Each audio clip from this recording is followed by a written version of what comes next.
জাকাত না দেওয়ার কারণে আল্লাহ তাআলা আমাদেরকে যতটুকু কথা বললেন যে সম্পদ থাকলে সম্পদের জাকাত দিবে এবং আমল করবে আল্লাহ তাআলা আমাদের সকলকে তৌফিক দান করুন। হুজুর এসে গেছেন। শুভেচ্ছা নারে তাকবীর, প্রধান বক্তার আগমন,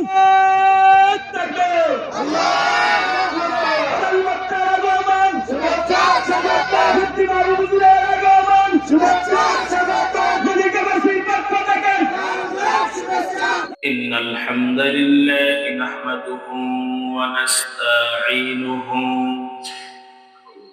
ونستغفره ونعوذ بالله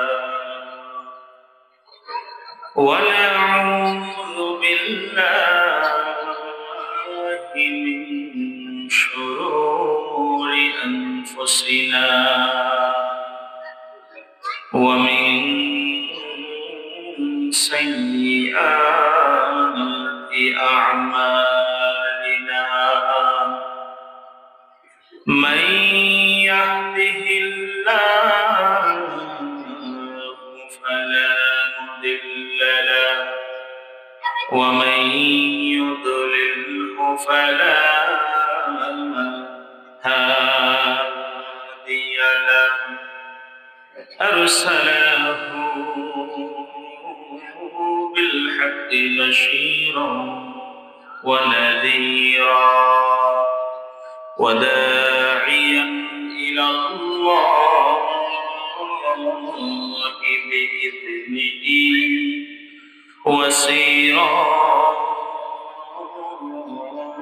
وسراجا منيرا فقد قال الله تعالى في كلامه المجيد والفرقان الحميد زمان كل شكري تلوات كوني أعوذ بالله من الشيطان الرجيم بسم الله الرحمن الرحيم إنما وليكم الله ورسوله والذين آمنوا الذين يقيمون الصلاة ويؤتون الزكاة وهم راكعون ومن يتول الله ورسوله والذين آمنوا فإن حزب الله هم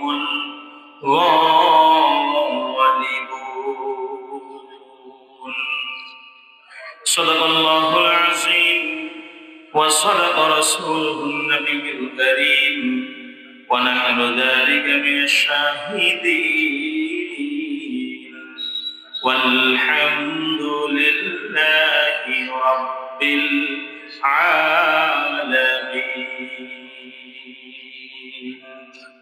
সকলে বলি আমি তোমার প্রেমের ভিখারি ইয়া রাসূলুল্লাহ আমি তোমার প্রেমের ভিখারি ইয়া রাসূলুল্লাহ ইয়া হাবিবাল্লাহ আমি তোমার প্রেমের ভিখারি আমি তোমার প্রেমের ভিখারি ইয়া রাসূলুল্লাহ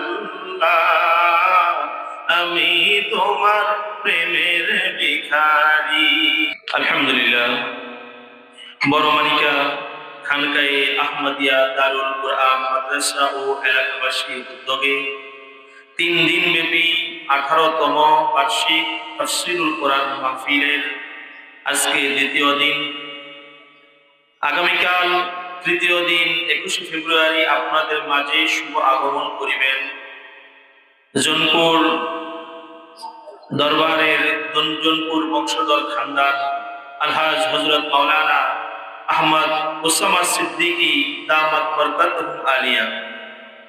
আরো তাশরিফ আনবেন হযরত মাওলানা আহমদ হামজা সিদ্দিকী, হযরত মাওলানা নাবিল আহমদ সিদ্দিকী পীর সাহেব জোনপুর, বারাকাল্লাহু ফি হায়াত। আমার পূর্বে অত্যন্ত চমৎকার করে কোরআন হাদিসের দিক নির্দেশনামূলক আলোচনা করেছেন হযরত মাওলানা হাফেজ মুহাম্মদ শরীফুল ইসলাম হাফিজি, এবং গতকাল প্রথম দিনে আলোচনা করেছেন কারি মাওলানা আবু তাহের সাহেব। আর উভয় মাহফিলের আমাদের সম্মানিত সভাপতি দায়িত্ব যিনি আছেন, যাকে সভাপতির আসন গ্রহণ করার জন্য মাহফিলের পক্ষ থেকে আমন্ত্রণ জানানো হয়েছে, আলহাজ হাফেজ কারি মাওলানা মোহাম্মদ হারুনুর রশিদ সাহেব, বারাকাল্লাহু ফি হায়াতি। সকলে বলে আমিন। আর এই আয়োজনে আমরা আসতে পেরে বসতে পেরে খুশি না বেজার?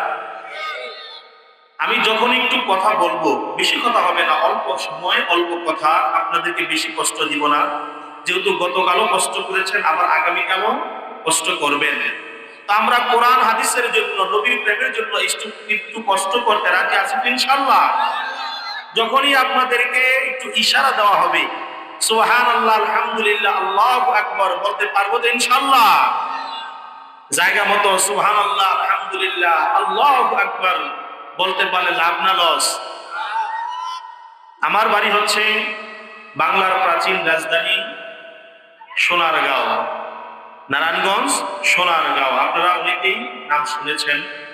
যদিও বাংলার প্রাচীন রাজধানী, আমি ওই জন্য আমি নিজের মধ্যে আনন্দ ফিল করি না, এর চেয়ে বেশি আমি আনন্দ ফিল করি আমাদের এই এশিয়া মহাদেশের মধ্যে সর্বপ্রথম যিনি বুখারী শরীফের দর্স দিয়েছেন, বুখারী শরীফের যিনি ক্লাস করিয়েছেন, বুখারী শরীফের যিনি তালিম দিয়েছেন, ইমাম শায়খ শরীফউদ্দিন আবু তাওয়ামা রহমাতুল্লাহি আলাইহি, যিনি শুয়ে আছেন আমাদের সোনারগাঁয়ের জমিনে, বলে আলহামদুলিল্লাহ। এবং তিনি সর্বপ্রথম হাদিসের দর্স দেওয়ার কারণে এটাকে বলা হয় যেমন বাংলার প্রাচীন রাজধানী, আর ঠিক ওই রকম ভাবে আমরা ইসলামিক মাইন্ডের যারা, আমরাও বলি এইটাকে যে এটা হচ্ছে হাদিসের রাজধানী, আলহামদুলিল্লাহ। সম্মানিত হাজিরিন, সুদূর সোনারগাঁও নারায়ণগঞ্জ থেকে আমি আপনাদের সামনে এসেছি আপনাদের মেহমান হয়ে। আজকে আমি হচ্ছি আপনাদের মেহমান, আপনারা হচ্ছেন আমার মেজবান। কি বলে ঠিক না? আপনাদের সামনে আমি দু চারটি কথা বলবো। আমাদের সোনারগাঁয়ের প্রাচীন প্রবীণ একজন আলেম, যিনি এখনো মাঠে ময়দানে আলোচনা করেন, এক সময় ভালো আলোচকদের মধ্যে উনি ছিলেন। সারা বাংলাদেশের বিভিন্ন জায়গায় হাতে গোনা দুই একজন, তার মধ্যে একজন হচ্ছে মরহুম আল্লামা দেলোয়ার হোসেন সাইদি। কি বলে ঠিক কিনা? আর আরেকজন যিনি এখনো আল্লাহ তাআলা তাকে হায়াতে রাখছে, উনি হচ্ছেন হাবিবুর রহমান যুক্তিবাদী সাহেব। নাম শুনছেন আপনারা? এদিকে আসেনি? মাশাআল্লাহ, নাম শোনার কথা, কারণ উনি তো অনেক জনপ্রিয় একজন আলেম, জনপ্রিয় আলোচক। এক সময় তারাই মাঠে ময়দানে ওয়াজ মাহফিল করতেন। তো তিনি তার বয়ানের মধ্যে প্রায় সময় বলতেন যে জায়গা মতো সুবহানাল্লাহ, আলহামদুলিল্লাহ, আল্লাহু আকবার না বললে যে কি ভেজাল, সমস্যায় পড়তে হয়। এক ব্যক্তি হাটে যাচ্ছে গরু কেনার জন্য, সপ্তাহে মাসে আপনাদের এলাকায় হাট হয় কি হয় না? গরু কিনতে যায়। রাস্তার মধ্যে বন্ধু ডাক দিয়ে বলে, কি হে বন্ধু, কোথায় যাও? কয় হাটে যাই গরু কেনার জন্য। কয় গরু কিনতে যাও, ইনশাল্লাহ বলে ভালো হয় না?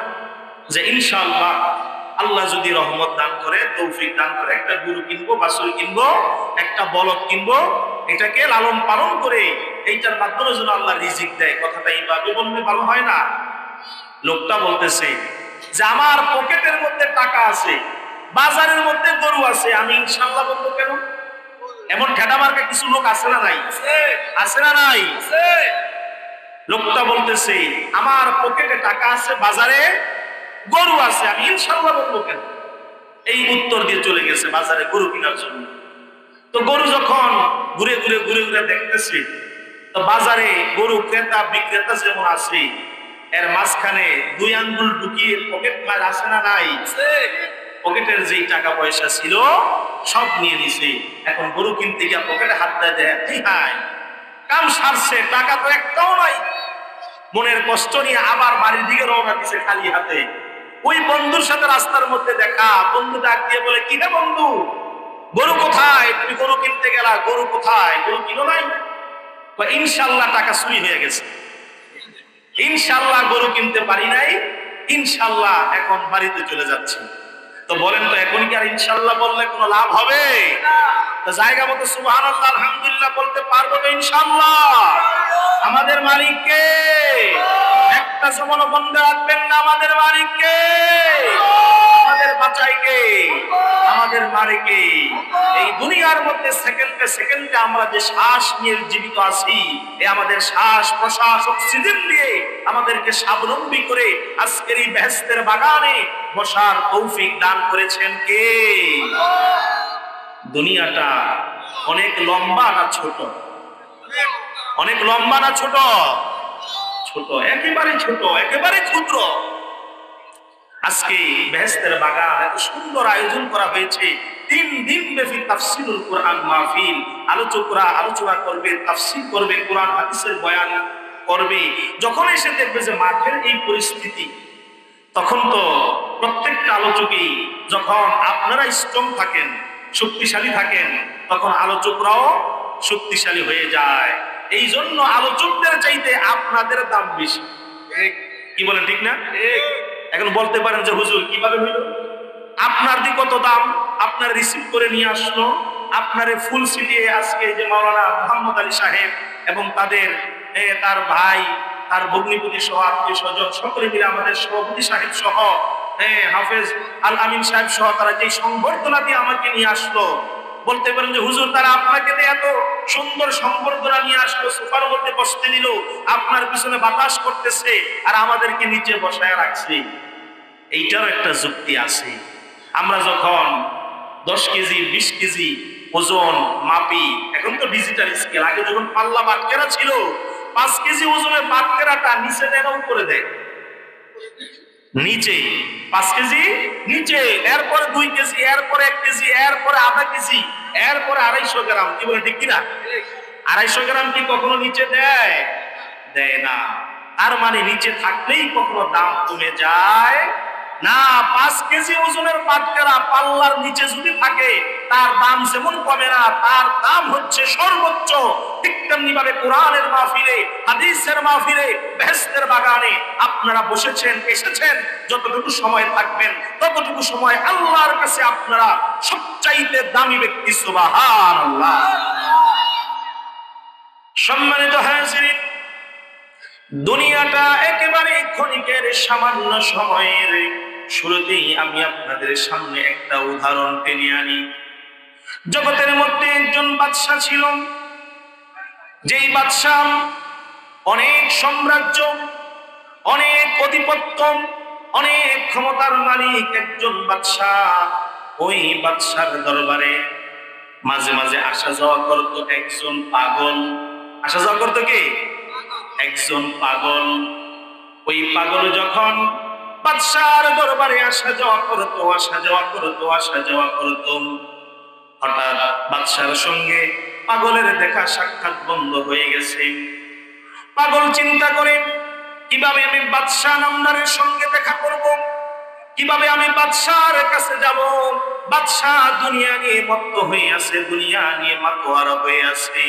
ওই বাদশার কাছে আমি কিভাবে যাব? যাওয়ার জন্য ওই পাগল একটা পলিসি বের করলো, উপায় বের করলো। পাগলটা ফেরিওয়ালা হয়ে গেল। কি ওলা? ফেরিওয়ালা। আমাদের দেশে যেমন মাছওয়ালা যখন ফেরি করে ডাকে, মাছ নিবেন নি মাছ, মাছ নিবেন নি মাছ।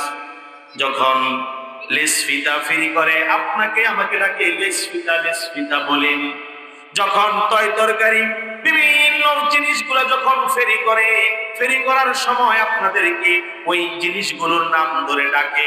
যার যার প্রয়োজন তারা তারা গিয়ে কিনে, আর যারা না কিনে ওই লোকের সামানাগুলো তার কাছেই রয়ে যায়।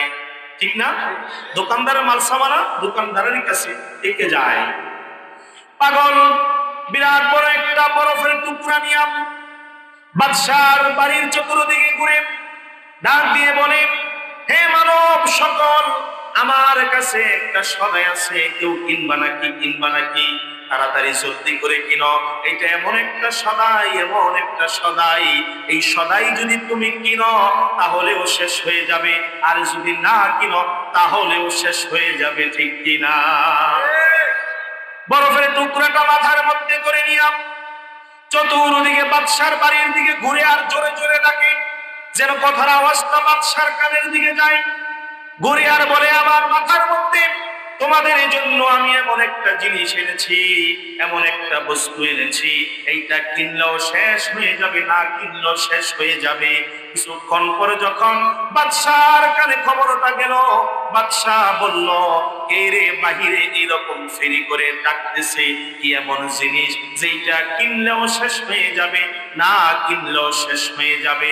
পাগলকে যখন বাদশার দরবারে নিয়ে আসলাম, বাদশার দরবারে এসে পাগল ডাক দিয়ে বলে, ও বাদশা নামদার, আমি যেই বস্তুটা এনেছি এই বস্তুটা হলো বরফ, এইটা তুমি কিনলেও শেষ হয়ে যাবে, না কিনলেও শেষ হয়ে যাবে। ও বাদশা শোনো, এই দুনিয়ার মধ্যে তুমি যেই রং তামাশায় পড়ে আসো, তোমার বাদশাহী নিয়া তুমি পড়ে আছো, তুমি বাদশাহী করলো, দুনিয়ার হায়াত তোমার শেষ হয়ে যাবে। আর যদি তুমি বাদশাহী ছেড়ে আল্লাহর প্রেমে মত্ত হয়ে যাও, রাসূলের প্রেমে মত্ত হয়ে যাও, তাহলেও তোমার হায়াত শেষ হয়ে যাবে, ঠিক কিনা? তাহলেও তোমার হায়াত শেষ হয়ে যাবে। ও বাদশা, তুমি কিসের নেশায় পড়ে আছো, কিসের মায়ায় পড়ে আছো? তোমার আমার হায়াতটা হলো একটা বরফের টুকরার মতো, কি বলে, ঠিক কিনা? বরফের টুকরাটাকে আপনি রেখে দেন, এই বরফটাকে যদি আপনি হাতের মধ্যে নিয়ে মুখের ভিতরে দিয়া বরফটাকে আপনি চাবান অথবা চুষে চুষে খান, তাহলেও শেষ হবে। আর না খেয়ে যদি আপনি বরফটাকে বাহিরে রেখে দেন, তারপরও শেষ হয়ে যাবে। ঠিক তেমনি ভাবে এই দুনিয়ার মধ্যে আপনি আমি যদি আল্লাহকে ডাকি, আল্লাহকে ডাকি, তারপরও আমাদের হায়াত শেষ হয়ে যাবে। আর যদি আল্লাহকে না ডাকি, আল্লাহকে ভুলে যাই, রাসূলকে ভুলে যাই, দুনিয়া ভুলে যাই, পরকাল ভুলে যাই, জান্নাতের বাগানগুলোর মধ্যে বসতে চাই না, আসতে চাই না, তারপরেও আমাদের হায়াত শেষ হয়ে যাবে, ঠিক কিনা? এই দুনিয়ায় আপনি আমি থাকতে পারবো না। এই দুনিয়া সামান্য দুনিয়া, এই দুনিয়া সামান্য ক্ষণিকের জন্য। দুনিয়ার মধ্যে আল্লাহ সুবহানাহু ওয়া তাআলা আপনাকে আমাকে পাঠিয়েছে মুসাফির হালতে। এই মুসাফিরের যখন মেয়াদ শেষ হয়ে যাবে, সময় গুনিয়ে যাবে, ওই দিন এই মুসাফির এই দুনিয়া থেকে বিদায় হয়ে যাবে, বিদায় হয়ে যাবে। কাফনের কাপড় পরাইয়া, নাকে মুখে তুলা লাগাইয়া, তারকে শেষবারের মতো করে পাতারে জলে গোসল দিয়া, ওই ব্যক্তিকে আপনাকে আমাকে এই দুনিয়া থেকে প্যাকেট করে 3.5 হাত কবরের মধ্যে রেখে দিবে, ঠিক কিনা? হঠাৎ করে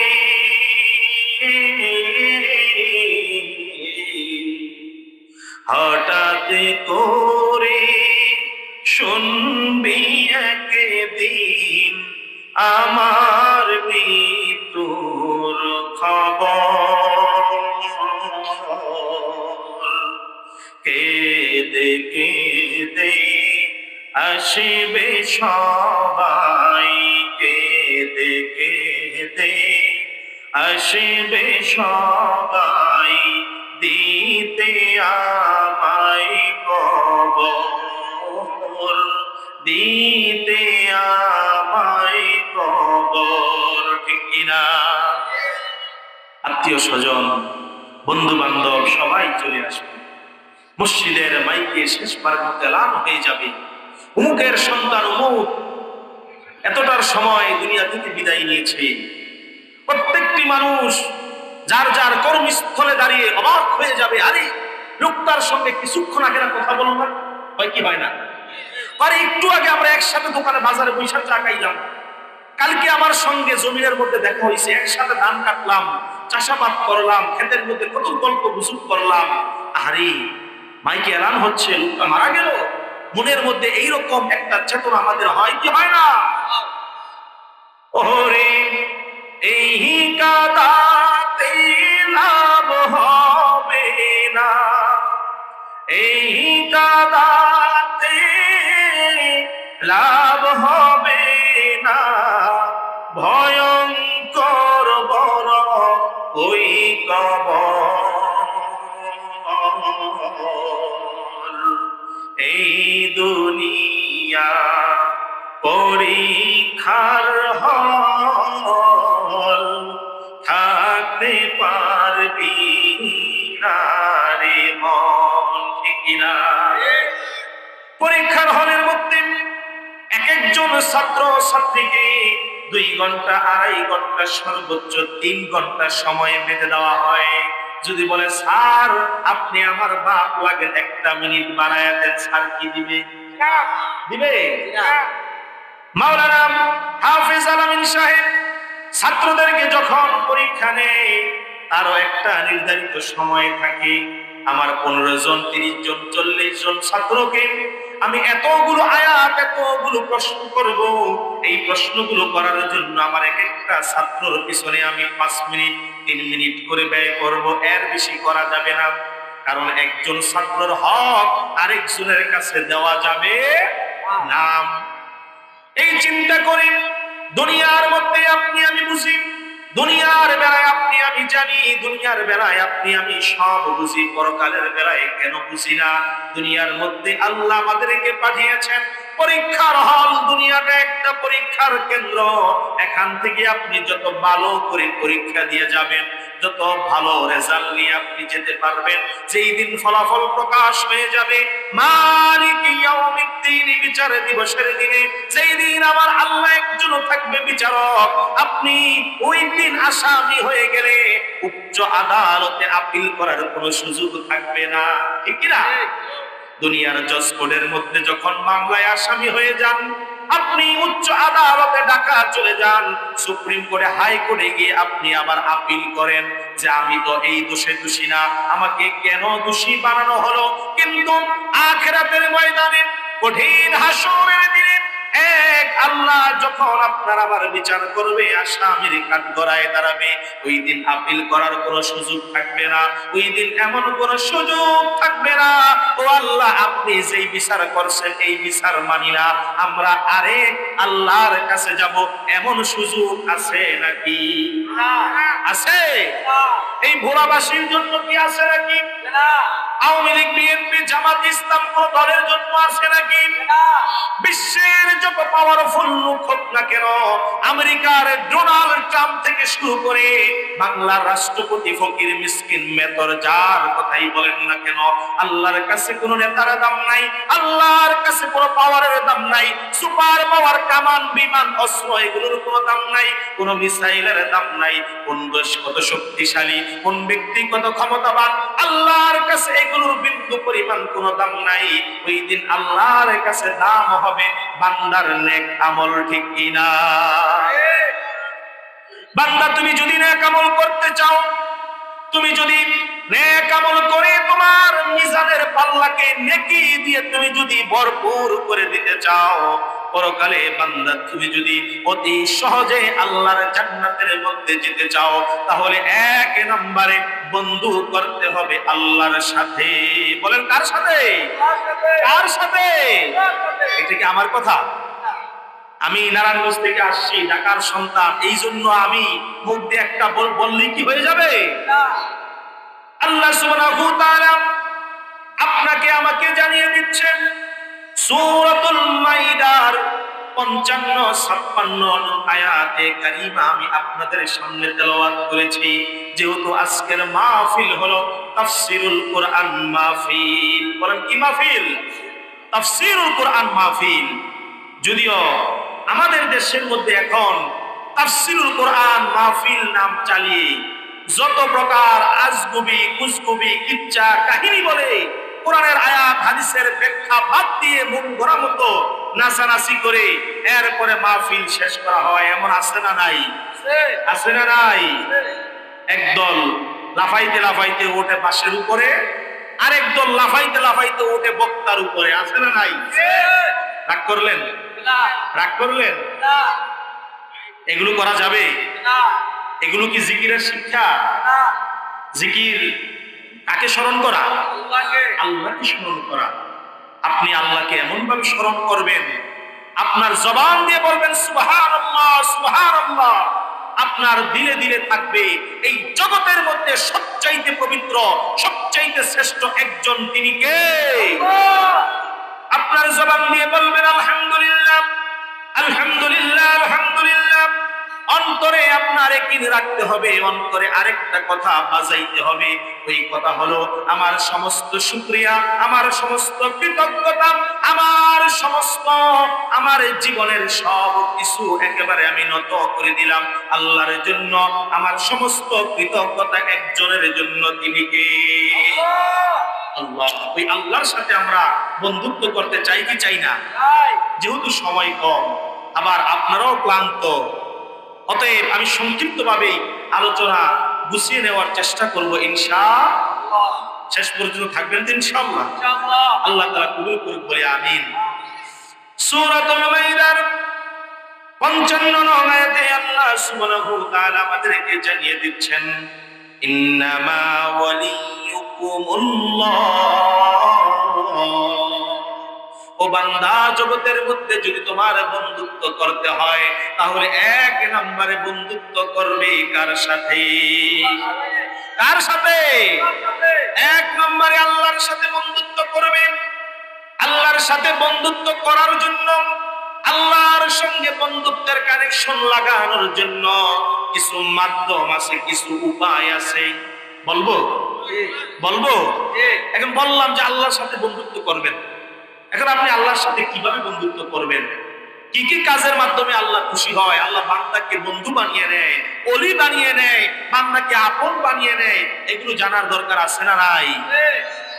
আপনারা কম বেশি জানেন, যেহেতু আমাদের মুসলিম প্রধান দেশ, অনেক ওয়াজ মাহফিল হয়। এক সময় তো মাহফিল করতে গেলে কত অনুমতি, কত পারমিশন, জুতার তলা ক্ষয় করতে হতো, কি বলে ঠিক কিনা? এখন এগুলোর কাছে জুতার তলা ক্ষয় করবে তো দূরের কথা, এগুলো এক একটার নাম নিশানাও নাই। আমার আল্লাহ বলে, বান্দা আমি ছাড় দেই, কিন্তু আমি আল্লাহ ছেড়ে দেই না, কি বলে ঠিক কিনা? আল্লাহ বলে, বান্দা তোমাকে আমি দুনিয়ার মধ্যে ক্ষণিক সময়ের জন্য একটু ক্ষমতা দিয়া দেখি, 5 বছরের এমপি বানায়া, 5 বছরের চেয়ারম্যান বানায়া, 5 বছরের কমিশন বানায়া, একটা ওয়ার্ডের নেতা বানায়া, একটা ইউনিয়নের নেতা বানায়া, ও বান্দা আমি দেখি তোমার মনোভাব কি, তোমার মনে কি চায়। কিন্তু এমন অবস্থা হয়ে যায়, একটা বান্দা যদি কোন রকম ইউনিয়নের চেয়ারম্যান হতে পারে, মনে করে তামাম বাংলাদেশটাই আমার নামে, ঠিক কিনা? আইনের এত দুর্ব্যবহার করে, এই দুর্ব্যবহার কারণে মানুষের মন থেকে তাদের প্রতি বদদোয়া অটোমেটিকলি চলে আসে, কি বলে ঠিক কিনা? এই জন্য আল্লাহ সুবহানাহু ওয়া তাআলা আমাদেরকে এক নম্বরে জানিয়ে দিয়েছেন, ইন্নামা ওয়ালিকুমুল্লাহ। ও বান্দা, এক নম্বরে বন্ধুত্ব করবে কার সাথে? আল্লাহর হাবিব সাল্লাল্লাহু আলাইহি ওয়াসাল্লাম বলেন, আল্লাহর সঙ্গে বন্ধুত্ব করতে হলে, আল্লাহর সঙ্গে বন্ধুত্বের কানেকশন লাগাতে হলে, ও বান্দা এক নম্বরে আল্লাহ পাকের ফরজ বিধানগুলো তোমাকে মানতে হবে। বলেন কোন বিধান? কোন বিধান? নামাজ পড়া কি? রোজা রাখা কি? সম্পদ থাকলে হজ করা কি? সম্পদ থাকলে যাকাত দেওয়া কি? সম্পদ থাকলে সুদের টাকা লাগানো কি? মাশাআল্লাহ, লোক অল্প হলেও হুঁশ আছে। হ্যাঁ, আমি তো ভাবছি যে লোক কম, অল্প, এর মধ্যে বেশিরভাগই মুরব্বী, হয়তো মনে হয় বেহুশ। হ্যাঁ, জোশের চোটে বলে ফেলবে, কারণ আমরা তো বাঙালি জাতি, আমরা হুশের চাইতে বেহুশে কাজ করি বেশি, কি বলে ঠিক কিনা? এক কাপ চা যদি খাওয়াইতে পারে, একটা নোট যদি ধরাই দিতে পারে, তাহলে তো হইছে কারবার। একবারে আমার ভাইয়ের চরিত্র ফুলের মতো পবিত্র, নামাজ পড়ে না একক, আছে না নাই? রাগ করেন? এগুলো তো আমাদের কথা না, আল্লাহ রাব্বুল আলামিন আমাদেরকে কোরআনের দায়িত্ব দিয়েছেন এই কথাগুলো মানুষের দ্বারা দ্বারে পৌঁছায় দেওয়ার জন্য। আল্লাহর হাবিব বিদায় হজের ভাষণে বলেছেন, বাল্লিগু আন্নি ওয়ালাউ আয়া, আমার পক্ষ থেকে তোমরা যা শুনবে, যা মেসেজ পাবে, যা বাণী পাবে, কিয়ামত পর্যন্ত তোমরা পরস্পর পরস্পর পরস্পর একজন আরেকজনের কাছে কোরআন হাদিসের বাণীগুলো পৌঁছায়া দিবে। সুবহানাল্লাহ। আল্লাহর হাবিব বলেন, এক নম্বরে বান্দা তোমাকে ফরজ বিধানগুলো মানতে হবে। ফরজ বিধান বাদ দিয়া কোনো ব্যক্তি আল্লাহর ওলি হতে পারে না, ঠিক কিনা? অথচ আমাদের দেশের মধ্যে লেঙ্কা বাবা, সালা বাবা, খেতা বাবা, শিকল বাবা আছে না নাই? শরীরের মধ্যে প্রস্রাবের গন্ধ এমন ভাবে লেগে থাকে, 2 মাইল দূরে দিয়া গেল বোঝা যায় ওইটা প্রস্রাব বাবা। আছে না নাই? 2 মাইল দূর দিয়েও যদি যায় এমন দুর্গন্ধ বোঝাই যায় যে প্রস্রাব পাওয়া যাইতেছে।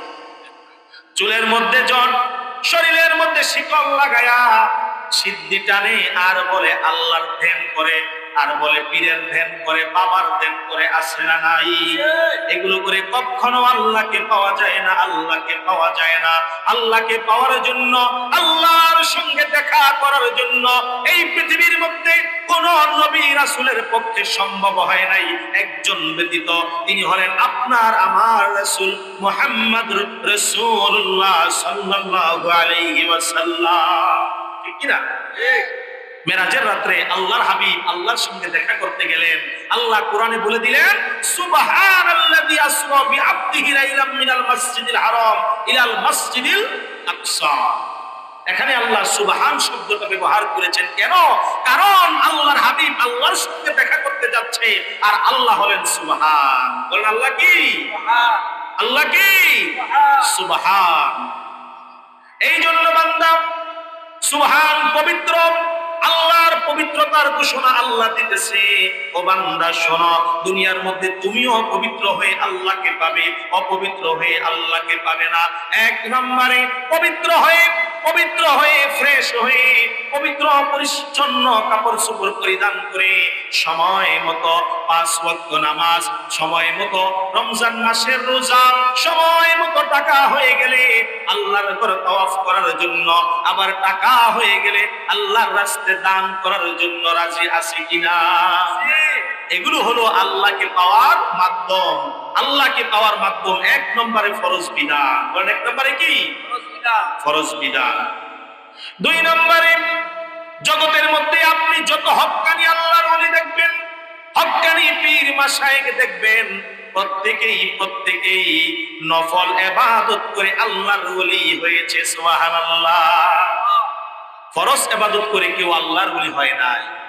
তার মানে ফরজ ইবাদত ছাড়া যাবে না। আমি ছাড়তে বলতেছি না, ফরজ তো আপনি করবেনই, এটা তো আপনার জন্য আবশ্যক, বাধ্যতামূলক, আপনাকে করতেই হবে।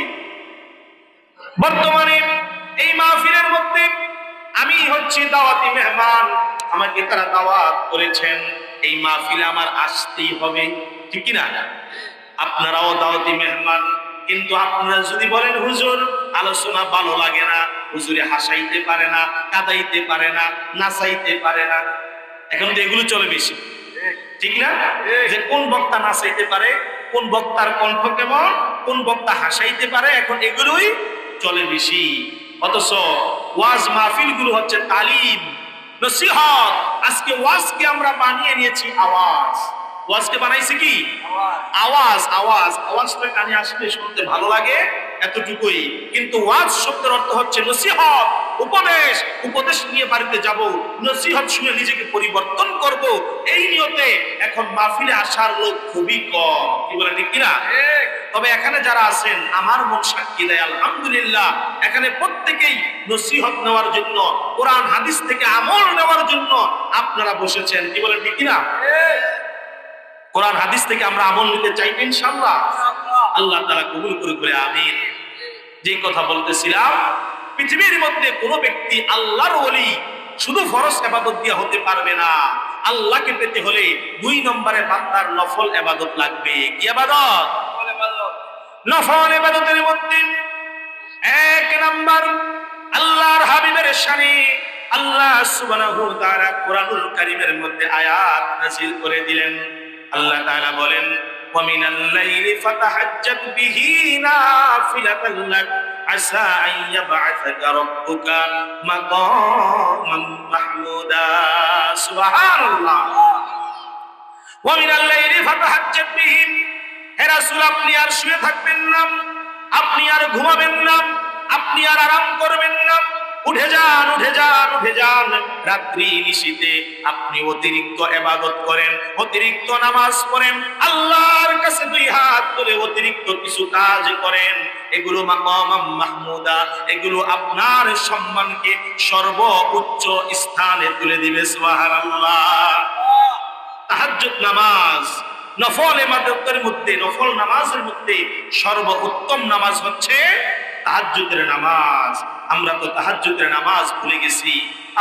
অথচ এখনো পর্যন্ত গোটা বিশ্বের মধ্যে আজান দেই আমরা কয়েকটা, আমরা কয়েকটা আজান দেই 5 ওয়াক্ত, কিন্তু মক্কা মদিনা আপনি যান সেখানে আজান হয় কয়েকটা 6 ওয়াক্ত। এখানে মক্কা মদিনা গেছে হাজী সাহেব কেউ আসেননি? হাজী সাহেব একজনও নাই? মাশাআল্লাহ মাশাআল্লাহ, একজন পাওয়া গেছে। আল্লাহ তাআলা আমাদের সবাইকে বারবার মক্কা মদিনা কবুল করুক বলে আমিন।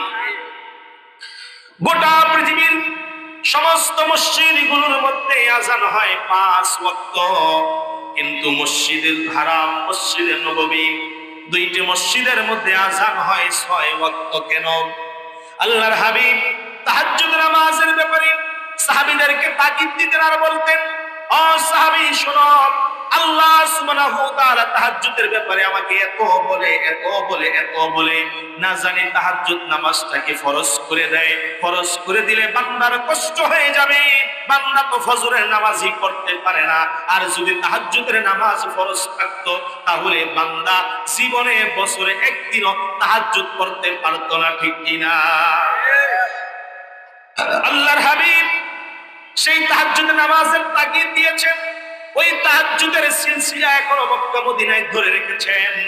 মক্কাতুল মুকাররমা, মদিনাতুল মুনাওয়ারায় এখনো রাত্রের 3টা বাজে একটা আযান দেওয়া হয়। ওই আযান ফজরের আযান না, ওই আযান এশার আযান না, ওই আযান মাগরিবের আযান না, ওই আযান হলো তাহাজ্জুদ নামাজের আযান। সুবহানাল্লাহ। আমাদের দেশে আযান দিক বা না দিক, তাহাজ্জুদের নামাজ আমরা পড়ব তো ইনশাআল্লাহ। সামনে রমজান মাস আসতেছে, রমজান মাসে সুবর্ণ সুযোগ তাহাজ্জুদ নামাজ পড়ার। কারণ সাহারি খেতে আমরা উঠবো, ঠিক না? সাহারি খেতে আমরা উঠবো। সাহারি খেয়ে অথবা সাহারি খাওয়ার আগে আপনি 2 রাকাত 4 রাকাত তাহাজ্জুদ নামাজ পড়ে আল্লাহর দরবারে চোখের 2 ফোঁটা পানি নজরানা পেশ করেন। এই চোখের 2 ফোঁটা পানি আপনার সমস্ত ইবাদতকে কবুল করে জাহান্নামের আগুনকে নিবানোর জন্য যথেষ্ট। সুবহানাল্লাহ। এই জন্য আল্লাহ সুবহানাহু ওয়া তাআলা তার হাবিবকে বললেন, ওমিনাল লাইলি ফাতাহাজ্জাদ বিহি নাফিলাতাল লাক, আপনি আর ঘুমাবেন না, আর আরাম করবেন না, আর বিশ্রাম করবেন না, উঠে যান উঠে যান উঠে যান, তাহাজ্জুদের নামাজ পড়েন। গোটা পৃথিবীর মানুষগুলো যখন ঘুমায় আপনি তখন মাওলার সঙ্গে নীরবে প্রেম ভালোবাসা বিনিময় করেন। সুবহানাল্লাহ। আপনি নীরবে প্রেম ভালোবাসা বিনিময় করেন। সমস্ত মানুষগুলো ঘুমায়, আপনি আল্লাহর কাছে হাত তুলে বলেন, আল্লাহ আমি তো ঘুমাই না, ও আল্লাহ আমি তো বিছানা ছেড়ে দিয়েছি, ও আল্লাহ আমি তো আমার বালিশটা ছেড়ে দিয়েছি, আল্লাহ আমার চোখে তো ঘুম আছে, আল্লাহ আমার শরীরেও তো ক্লান্তি আছে, আল্লাহ আমার পিঠটাও তো চায় জাজিমের মধ্যে হেলান দিয়ে থাকতে। কি বলে, ঠিক কিনা? আল্লাহর হাবিব বলেন, আল্লাহ সুবহানাহু ওয়া তাআলা প্রথম আসমানে এসে বান্দাকে ডাকতে থাকে, ও আমার বান্দারা, কে অভাব অনটনে আসো, কে বিপদে আসো, কে মুসিবতে আসো, কার কি সমস্যা আছে আমার কাছে বলো রে বান্দা, আমার কাছে বলো, আমি আল্লাহ তোমাদের অভাব অনটন দূর করে দিব, তোমাদের বালা মুসিবত দূর করে দিব। তোমার সমস্ত গোপন গোপন গোপন যে প্রবলেম সমস্যাগুলো, ওই গোপন সমস্যাগুলোকে গোপন ভাবে সমাধান করতে পারে তিনি কে? এই জন্য তাহাজ্জুদের অভ্যাস করবেন, তাহাজ্জুদের অভ্যাস করেন। কমসে কম রমজান মাসে তাহাজ্জুদের নামাজ পড়ে আল্লাহর কাছে যান না। আপনার যা প্রয়োজন, আমাদের প্রয়োজন আছে না? কত কিছু প্রয়োজন। হারি আল্লাহ আমার ছেলেটার কথা শুনে না, আল্লাহ আমার ছেলে মেয়ের ব্রেন শক্তি দুর্বল, আল্লাহ আল্লাহ আমার ঘরের মধ্যে শান্তি নাই, আল্লাহ আমার ছেলের বউ কথা শুনে না, আল্লাহ আমার নাতি নাতকুর তাদেরকে তুমি মানুষের মতো মানুষ বানাও, আল্লাহ আমার বংশের মধ্যে এক সন্তান দান করো, আল্লাহ আমার মৃত্যুর পরে রব্বির হামহুমা কামা রব্বায়ানি সগীরা বলার মতো সন্তান তুমি আমার বংশে দান করো বলে আমিন। এমন কত হতভাগা পোড়া কপাল আছে যাদের বংশের মধ্যে মা বাবা মারা যাওয়ার পরে দোয়া করার মতো লোক নাই, আছে না নাই? মা বাবার জন্য বছরে একদিন, প্রতিদিন না হোক, প্রতি মাসে না হোক, বছরে একটা দিন মা বাবা দাদা দাদির কথা স্মরণ করে কাদার মতো লোক নাই। আল্লাহর কাছে চান, আল্লাহ আমি যখন মরে যাব রে আল্লাহ, যেই দিন আমার লাশটাকে পাড়া প্রতিবেশী মিলে মাটির বিছানায় রেখে আসবে রে আল্লাহ, ওই দিনই যেন আমার নাতি, ওই দিন যেন আমার সন্তান, ওই দিন যেন আমার বংশধর, আমার বংশের বাতি যারা, তারা যেন আমাকে না ভুলে যায়, তারা যেন আমাকে না ভুলে যায়, তারা যেন আমার কথা স্মরণ করে চোখের পানি ফেলে তোমার কাছে ফরিয়াদ জানাই বলে আমি। এই জন্য 2 নম্বরে আল্লাহর সঙ্গে বন্ধুত্ব করার মাধ্যম হলো নফল ইবাদতের মাধ্যমে সর্বোত্তম হলো নামাজের মাধ্যমে, তাহাজ্জুদের নামাজ। এরপর আফদলুল ইবাদাতি তিলাওয়াতুল কুরআন। আল্লাহর হাবিব বলেন নফল ইবাদতের মধ্যে সর্বোত্তম ইবাদত হলো কোরআনুল কারীমের তেলাওয়াত। বলেন কার তেলাওয়াত? কোরআনুল কারীমের তেলাওয়াত। এই কোরআনকে এখন আমরা ধরি বছরে 1 মাসে, রমজান মাস আসলে বাড়িতে মসজিদে একটু কোরআন তেলাওয়াত হয়, কিন্তু এখন তো এমন অবস্থা রমজান মাসেও কোরআন তেলাওয়াত অনেক জায়গায় হয় না। কি বলে ঠিক কিনা? মসজিদের রেকের মধ্যে নতুন নতুন কোরআন গুলো ধুলোবালু পড়ে ডিসকালার হয়ে যাচ্ছে, নষ্ট হয়ে যাচ্ছে। ও বান্দা, তুমি কোরআন পড়তে পারো না, তোমার বয়স 70 বছর, 80 বছর, 100 বছর, তোমাকেও এই কোরআন বাঁচাবে, তোমার কবরটাকেও কোরআন আলোকিত করে দিবে। আজকে তোমাকে আমি একটা উপায় বলে যাই। আজকে সম্মানিত আমার মুরব্বী বাবারা, আপনাদের পায়ে হাত রেখে আমি বলি, সামনে আসতেছে কোরআনের মাস। আল্লাহ তাআলা কোরআনুল কারীমের মধ্যে বলেছেন শাহরু রমাদানাল্লাযী উনজিলা ফীহিল কুরআন হুদাল লিন-নাস। এই কোরআনকে আমি রমজান মাসে নাযিল করেছি। এই কোরআন হুদাল লিন-নাস, গোটা মানব জাতিকে হেদায়েতের পথ দেখাবে। সুবহানাল্লাহ। কোরআন কি দেখাবে? হেদায়েতের পথ দেখাবে, হেদায়েতের রাস্তা দেখাবে এই কোরআন।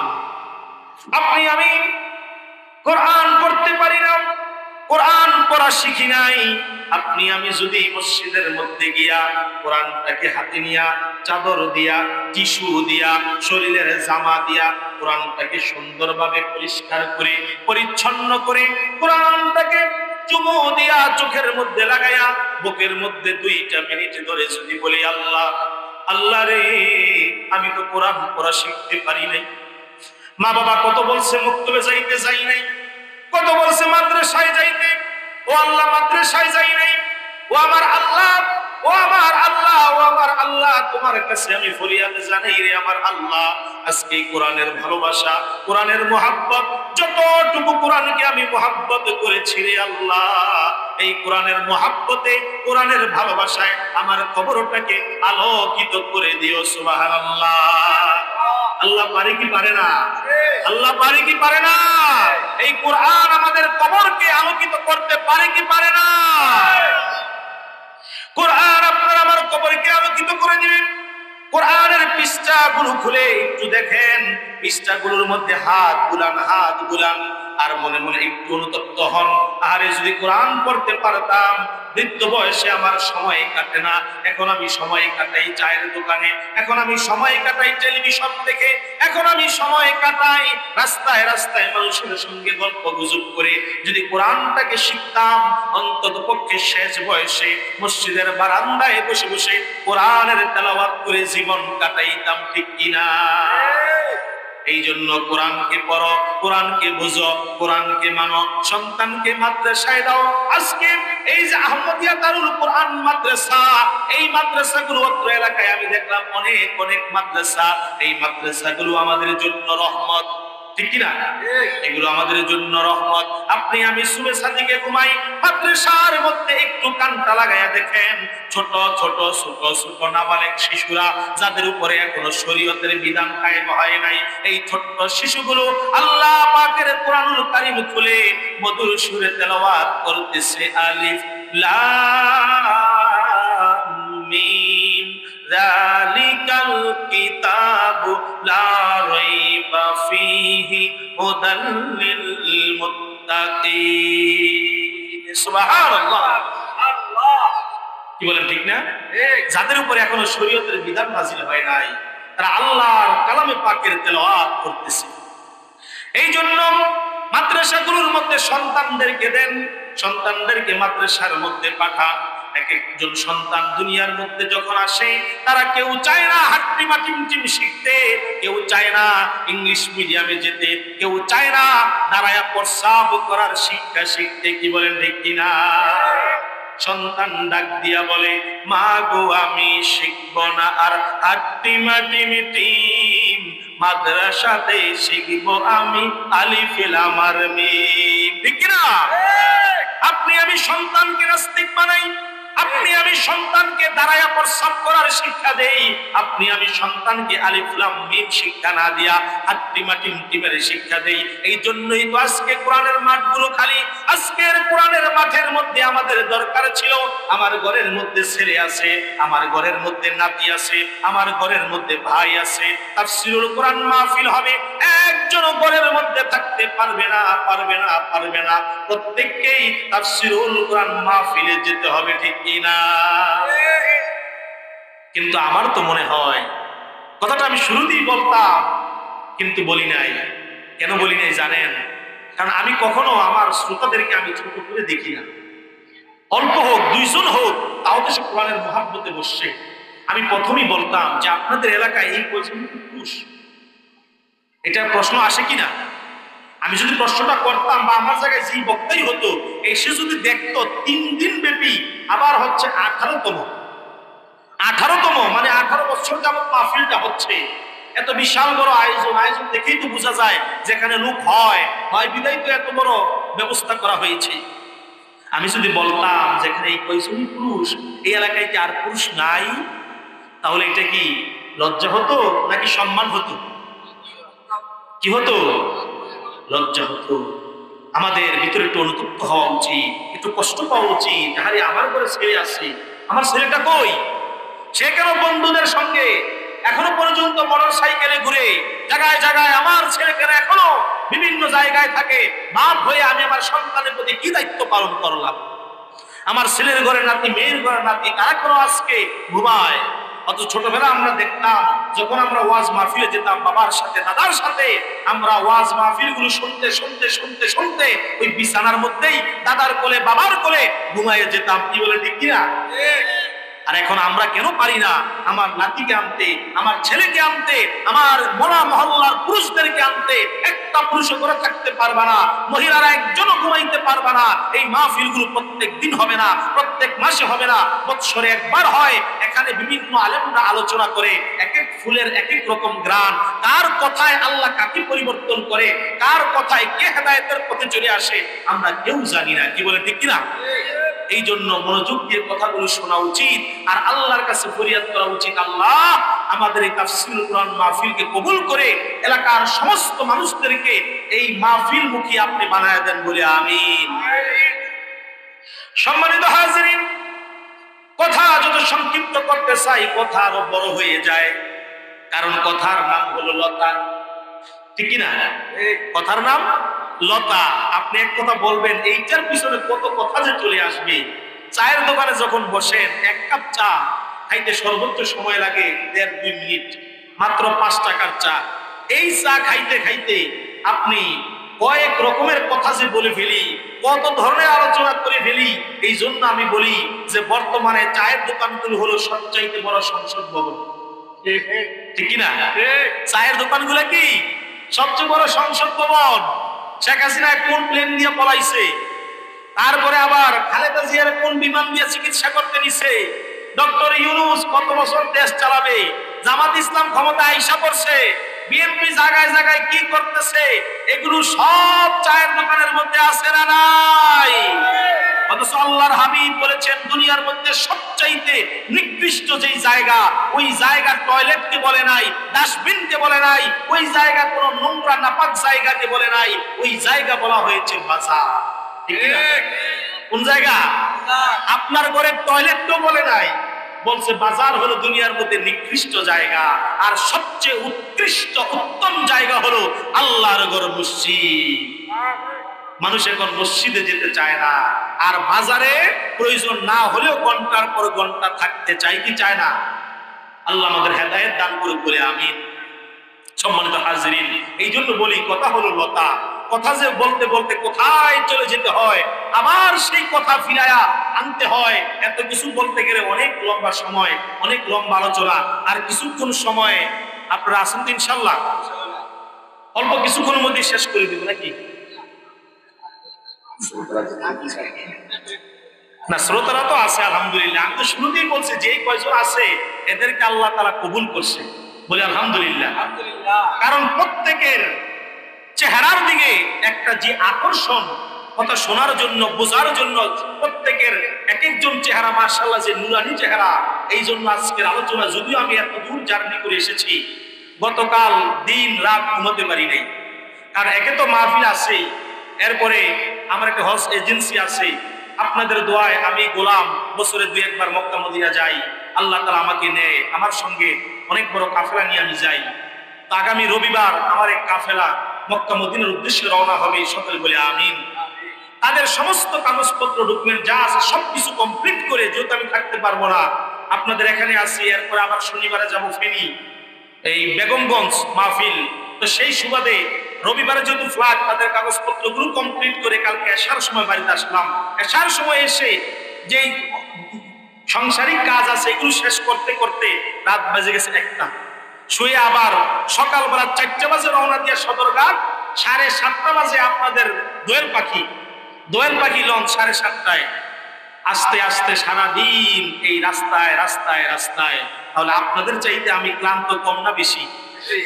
তো সেই সুবাদে আসার পরে এই কয়েকজন মানুষ দেখে আমার মনটা ভেঙে যাওয়ার কথা। আরে এত কষ্ট করে আসলাম, এত বড় দাওয়াত দিল, তাফসীরুল কোরআন মাহফিল, পোস্টার দেখলে তো মনে হয় জোনপুরি খানদান সাহেবগণ আসবে, তাহলে তো এলাকার মধ্যে জায়গা হওয়ার কথা না। কিন্তু এসে দেখি যে আসরের ওয়াক্তে মাহফিল হলে যে মুসল্লি হয় সেই মুসল্লিও নাই। তারপর আমি মনটাকে কিন্তু খারাপ করি নাই। কেন? যখন আপনাদের ফেসের দিকে তাকাইলাম, চেহারার দিকে তাকাইলাম, দেখতে পেলাম বেশিরভাগই এখানে দাড়ি পাকা মুরব্বী বাবারা। মনটাকে ঘুরাই নিলাম, আল্লাহ তোমার হাবিব বলেছে দাড়ি পাকা মুরব্বী বাবাগুলো যখন আল্লাহর দরবারে হাত তোলে, তখন আল্লাহ সুবহানাহু ওয়া তাআলা এই মুরব্বীদের দোয়াগুলো কবুল করে নেয়। তাদের দোয়াটা ফিরায় দিতে আল্লাহ লজ্জাবোধ করে। সুবহানাল্লাহ। আজকে মোনাজাত দিয়ে আমরা বাড়িতে যাব তো ইনশাআল্লাহ, আল্লাহ তাআলা কবুল করে বলে আমিন। সম্মানিত হাজিরিন, সামনে আসতেছে কোরআনের মাস, এই জন্য আমরা কোরআনকে তেলাওয়াত করব, কোরআনকে মহব্বত করব, কোরআনটাকে বুকের মধ্যে জড়ায় রাখবো। মনে রাখবেন পৃথিবীর মধ্যে আপনার হার্টকে যদি শক্তিশালী করতে চান, আপনি যদি পিওর অক্সিজেন নিতে চান, ওই অক্সিজেনের নাম হলো কোরআন। বলেন কি? কোরআন। এই কোরআনকে বুকের মধ্যে ধারণ করে রাখবো, মহব্বত করব, ভালোবাসবো। এরপরে আসেন আপনি আমি নফল নামাজ পড়লাম, ফরজ নামাজ পড়লাম, তাহাজ্জুদ নামাজ পড়লাম, এরপরে কোরআন তেলাওয়াত করলাম, এরপরে আপনার আমার জন্য আওয়াবিন নামাজ, ইশরাকের নামাজ আছে না নাই? আল্লাহর হাবিব বলেন সূর্য ওঠার পরে 2 রাকাত ইশরাকের নামাজ কোন ব্যক্তি যখন আদায় করে, সাথে সাথে আমার আল্লাহ ওই ব্যক্তির আমলনামায় একটা কবুল হজ, একটা কবুল উমরার সওয়াব ওই ব্যক্তির আমলনামায় দান করে দেয়। সুবহানাল্লাহ।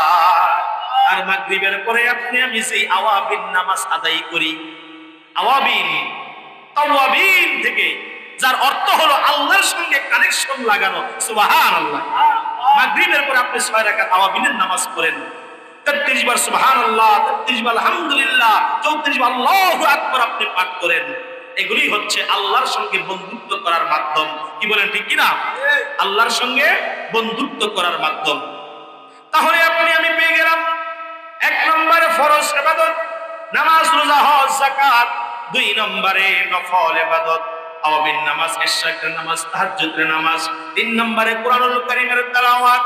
4 নম্বরে আপনার আমার সবচেয়ে বেশি ইম্পর্টেন্ট যে প্রয়োজন, যে ইবাদত, যেটা আল্লাহকে পাওয়ার জন্য, ওই আল্লাহকে পাওয়ার জন্য আপনার আমার জন্য সবচেয়ে বেশি প্রয়োজন মানুষকে ভালোবাসা, ঠিক কিনা?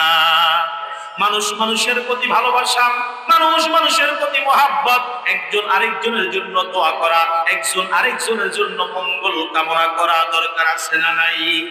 আছে না নাই? আল্লাহর হাবিব বলেন, ও সাহাবীরা, তোমরা যখন মোনাজাতে হাত তোলো, তোমরা মোনাজাতে হাত তুলে বলো, আল্লাহ আমাকে সম্পদ দেন, সুস্থ রাখেন, ভালো রাখেন। না না, এই দোয়া তোমরা করবে না, তোমরা দোয়া করবে, আল্লাহ আমার বাড়ির পাশের মানুষটাকে আপনি সুস্থ রাখেন, আমার শত্রুকে আপনি ভালো রাখেন, আমার অমুক ব্যক্তিদেরকে ভালো রাখেন, আমার মুসল্লিদেরকে ভালো রাখেন, আমার মসজিদের ইমামকে ভালো রাখেন। আপনি যখন এইভাবে আল্লাহর কাছে চান, আল্লাহ তখন বলে, ও ফেরেশতারা, এই লোকটা অন্যের জন্য চায়, নিজের জন্য কেন চায় না? তার কি কোনো কিছুর প্রয়োজন নাই? তার কি কোনো কিছুর প্রয়োজন নাই? তার কি কোনো অভাব নাই, কোনো বিপদ নাই? সে সব পরের জন্য চায়, নিজের জন্য কিছুই চায় না। ফেরেশতারা বলে, ওগো আল্লাহ, এই লোকটা অন্যের জন্য চাই, তার মধ্যে মানবতা দেখালো, তার মধ্যে আজকে যে দয়া দেখালো, মায়া দেখালো, তুমি তো এর চাইতো দয়াবান, তুমি তো এর চাইতো রহমান, তুমি তো এর চাইতো রহিম, তুমি তো করুণাময়, তুমি তো মেহেরবান। এই লোকটা যা যা অন্যের জন্য চেয়েছে, এগুলো তার জন্য আগে তুমি কবুল করবা, এরপরে অন্য মানুষের জন্য কবুল করবা। সুবহানাল্লাহ। রহিম রহমান নামটি তোমার, আল্লাহু আল্লাহু আল্লাহু। বলেন না, রহিম রহমান কার নাম? বলেন না, রহিম রহমান আল্লাহু আল্লাহু আল্লাহু। কাদির সাত্তার নামটি তোমার, আল্লাহু আল্লাহু আল্লাহু। জলিল জাব্বার নামটি তোমার, আল্লাহু আল্লাহু আল্লাহু। ফেরেশতারা দিয়ে বলেন, ও মালিক, তুমি তো এর চাইতে অনেক অনেক দয়াবান, তুমি তো গোটা পৃথিবীর মধ্যে সবচাইতে বড় আহকামুল হাকিমিন। ও মালিক, এই লোকটা আজকে মানবতা দেখায়া নিজের জন্য কিছু চাই নাই, অন্যের জন্য চাইছে, অন্যের জন্য যা যা চাইছে এগুলাকে তুমি তার জন্য কবুল করে তারপর অন্যের জন্য কবুল করে নিবা। আজকে বর্তমান সময়ে আমি আমার একজন আরেকজনকে ভালোবাসবো তো দূরের কথা, আপন ভাই ভাইকে ভালোবাসে না, আছে না নাই? আপনাদের এলাকায় হয়তো বা নাই, আমাদের এলাকায় আছে। মুরব্বীরা বলে যে ভাই বড়দন রক্তের বাঁধন, যদিও পর হয় বিভিন্ন কারণ। এখন আর শুধু নারীর কারণ নাই, এখন কি শুধু নারীর কারণ নাই, শুধু নারীকে আর দোষ দিয়েন না, শুধু নারীকে দোষ দিয়েন না। আমি যদি ভালো থাকি, আমার নারী আমাকে কতক্ষণ খারাপ বানাবে বলেন? আজকে আমার দেশের মা বাবার অভিযোগ করে, হুজুর আমার ছেলে আমার ভাত দেয় না, বউয়ের কথা শুনে, বউকে নিয়ে এখানে যায় সেখানে যায়, বউ যেভাবে বলে সেইভাবে চলে। তা আমি বলি, দুষ্ট বউয়ের না, দুষ্ট তোমার ছেলের। তোমার ছেলের কি তুমি পুষ্টিকর খাবার খাওয়ায়া আকল ওরা বিবেক ওরা তারে বানাও নাই? তারে কি তুমি পাগল বানাইছো? রাস্তার মধ্যে পাগল যেমন একটা রুটি দেখলে রুটির পিছনে দৌড়ায়, রাস্তার মধ্যে একটা পাগল তুমি যদি 10 টাকার নোট দেখাও, তোমার পিছনে পিছনে দৌড়ায়। একটা নাবালেক সন্তানকে তুমি 20 টাকার নোট দেখালে নাবালেক শিশু বাচ্চা তোমার পিছনে পিছনে দৌড়ায়। তা তোমার ছেলে কি নাবালেক? তারে কি তুমি নাবালেক অবস্থায় বিয়ে করাইছো নাকি? এখন যদিও আমরা বলি যে ভাই বড়দন রক্তের বাঁধন, যদিও পর হয় বিভিন্ন কারণ, বিভিন্ন কারণ। আপনি কেন খারাপ বলেন? আপনার আকল নাই, আল্লাহ আপনাকে বিবেক দেয় নাই। সম্মানিত হয়েছে, ভাই ভাইয়ের সঙ্গে কত বড় শত্রুতা, কত বড় জঘন্যতম আচরণ। বর্তমান সময়ে আমরা আখিরি জমানার শেষ নবীর উম্মত, আল্লাহর হাবিব বলে গেছেন, এমন একটা জমানা আসবে, এমন একটা সময় আসবে, মানুষ রক্তের সম্পর্ক ছিন্ন করে এমন এমন অন্য মানুষের সঙ্গে সম্পর্ক করবে যার সাথে জীবনও কোনোদিন দেখা হয় নাই, ঠিক কিনা? রক্তের মানুষের সঙ্গে সম্পর্ক নাই, আত্মীয়তার বন্ধন আপনি আমি ছিন্ন করি, অথচ আল্লাহর হাবিব বলেছেন আত্মীয়তা বন্ধন ছিন্নকারী কখনো জান্নাতে যাবে না, কখনো আমার সুপারিশ পাবে না। আপনি আমি যদি রাসূলের সুপারিশ পেতে চাই, ভাই ভাইয়ের সম্পর্ক ধরে রাখতে হবে, বাপ চাচার সম্পর্ক ধরে রাখতে হবে, দাদা নাতির সম্পর্ক ধরে রাখতে হবে, বংশের লোকদের সম্পর্ক ধরে রাখতে হবে। এই সম্পর্ক ধরে রাখবেন একমাত্র আপনি আল্লাহ এবং আল্লাহর রাসূলের ভালোবাসায়, ঠিক কিনা? নাকি সম্পদ পাওয়ার জন্য? আমাদের দেশে তো আবার আছে, খোঁজ নেয়, আরে আমার তো ছেলে আছে মেয়ে আছে, কিন্তু আমার ভাইয়ের তো 2টা মেয়ে, তার মানে আমি কি বেরাদারি সম্পত্তি পাবো? আছেন আপনাদের দিকে? কয় কি যে আমার ভাইয়ের তো ছেলে নাই, আমার ভাইয়ের তো মেয়ে, তার মানে আমার ভাইয়ের সম্পদের কিছু অংশ আমিও পাবো। এখন মানুষ এই জন্য সম্পর্ক ভাইয়ের সঙ্গে রাখে। এমনও কিছু মুনাফিক আছে না নাই? আল্লাহর হাবিব বলেন আল্লাহকে পাওয়ার মাধ্যম মানুষকে ভালোবাসো, মানুষকে মহব্বত করো, মানুষকে কাছে টেনে নাও, মানুষের জন্য কল্যাণ কামনা করো। ও বান্দা শোনো, তোমার কাছে কত অসহায় মানুষ আসে, কত দুর্বল মানুষ আসে, তোমার কাছে এসে 5টা টাকা চায়, 2টা টাকা চায়, কিছু খাবার চায়, কিছু কাপড় চোপড় চায়, শীতে থাকতে পারে না, একটা দামি পোশাক, মোটা পোশাক চায়। বান্দা ওই দিন কিয়ামতের ময়দানে আল্লাহ সুবহানাহু ওয়া তাআলা তোমাকে বলবে, ও বান্দা তোমার কাছে আমি গিয়েছিলাম এক মুঠো খাবারের জন্য, এক গ্লাস পানির জন্য, তোমার কাছে গিয়েছিলাম একটা 5 টাকা দিয়ে রুটি কিনে খাওয়ার জন্য, বান্দা তুমি তো আমাকে দাও নাই। ওই দিন আমি বলবো আল্লাহ আপনি তো রাজ্জাক, আপনি কি রাজ্জাক, আপনি রিজিক দাতা, আপনাকে আবার আমরা কিভাবে দিব? আপনি তো আমাদেরকে খাওয়াইছেন।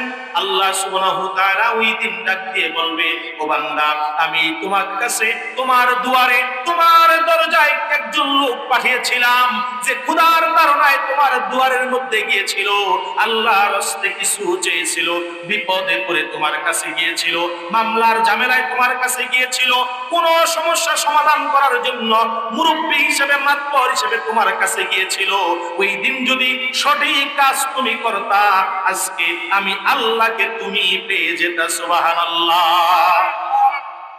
ওই দিন তুমি করো নাই, তোমার কাছে যে চেয়েছিল তার হাতের নিচে আমি আল্লাহর কুদরতি হাত ছিল, বান্দা তুমি যদি তাকে সাহায্য করতা, আজকে আমি আল্লাহর সাহায্য তুমি অবধারিত পেয়ে যেতা। সুবহানাল্লাহ।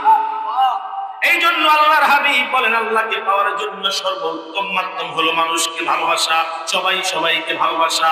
আমরা সবাই সবাইকে ভালোবাসতে চাই কি চাই না? রাত পোহালি 21শে ফেব্রুয়ারি, নাকি কয়টা বাজে? না শুরু হয়ে গেছে, 12টা বাজে নাই। মাহফিল কি 12টা পর্যন্ত চলবে? 12টা পর্যন্ত কি আপনারা আছেন? 12টা পর্যন্ত আছেন? যেহেতু 12টা পর্যন্ত একটা উত্তম সময়, মধ্য রজনী, আল্লাহর কাছে দোয়া কবুল হওয়ার একটি উত্তম সময়। 12টা বাজে মানুষ বিভোর ঘুমে থাকে, আর আপনি আমি এই ময়দানে বসে আল্লাহর কাছে চোখের 2 ফোঁটা পানি নজরানা দিতে চাই কি চাই না? চাই কি চাই না? আল্লাহ কবুল করুক বলে আমিন। যে কথা বলতেছিলাম যে আল্লাহ সুবহানাহু ওয়া তাআলা ওই দিন বান্দাকে বলবে, বান্দা তুমি যদি দিতা তাহলে আমি আল্লাহকে তুমি পেয়ে যাইতা। রাত পোহালে 12টার পর থেকে শুরু হয়ে যাবে 21শে ফেব্রুয়ারি। আপনি আমি জানি 1952 সালে ভাষা আন্দোলনের জন্য যে বাংলা ভাষায় ওয়াজ করি, বাংলা ভাষায় আপনারা কথা বুঝেন, আপনারা কথা বুঝতেছেন, বর্তমান পৃথিবীতে প্রায় 10,000-এর উপরে ভাষা আছে। কয় হাজার উপরে? 10,000-এর উপরে ভাষা আছে। মানুষ বিভিন্ন ভাষায় কথা বলতেছে। তা আপনি আমি যে বাংলা ভাষায় কথা বলতেছি, বাংলা ভাষায় কথা শুনতেছি, এইটা কার দান? বলেন না কার দান?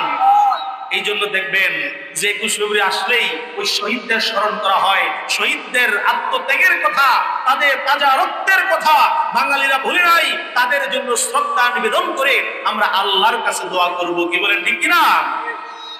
আমরা এমনটি করব না যে তাদের স্মরণে ডিজে পার্টি, নাচ গান, হিন্দি গান এগুলো করে আমরা তাদেরকে কলঙ্ক করতে চাই।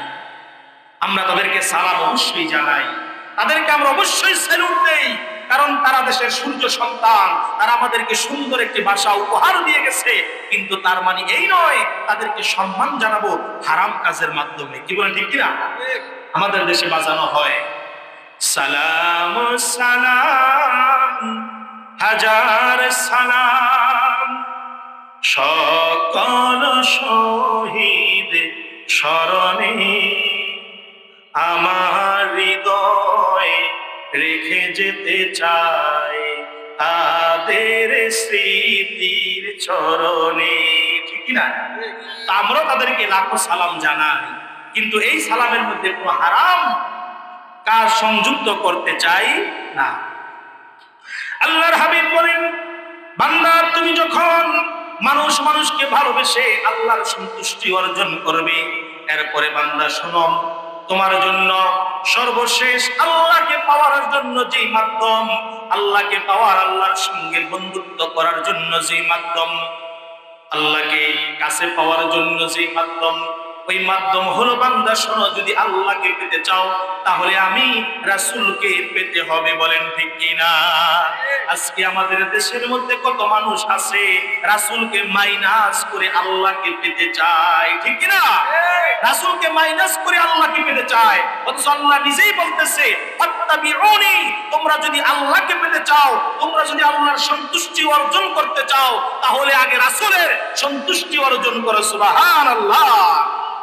আল্লাহকে যে পাইতে চায়, হযরতকে ভালোবেসে, আল্লাহকে যে পাইতে চায়, আরশ কুরসি লৌহ কলম না চাহিতে পেয়েছে সে।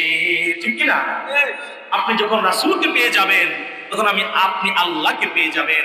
আর আল্লাহকে পেয়ে যাওয়া মানে আরশ, কুরসি, লৌহ কলম, জান্নাত, জান্নাতুল ফেরদাউস, জান্নাতুল নাঈম সবকিছুই আপনি পেয়ে যাবেন। কি বলেন ঠিক কিনা? রাসূল নামের রশি ধরে যেতে হবে আল্লাহর ঘরে। রাসূল নামের রশি ধরে আমরা আল্লাহর ঘরে যেতে চাই কি চাই না? আল্লাহ সুবহানাহু ওয়া তাআলা সূরাতুল মাইদার মধ্যে ওই কথা আমাদেরকে জানায়া দিয়েছিলেন। দেখেন আল্লাহ রাসূলকে কত ভালোবাসে। আল্লাহ তাআলা প্রথমেই বললেন ইন্নামা ওয়ালিয়ুকুমুল্লাহ, তোমরা ভালোবাসো, বন্ধুত্ব করো আল্লাহর সাথে।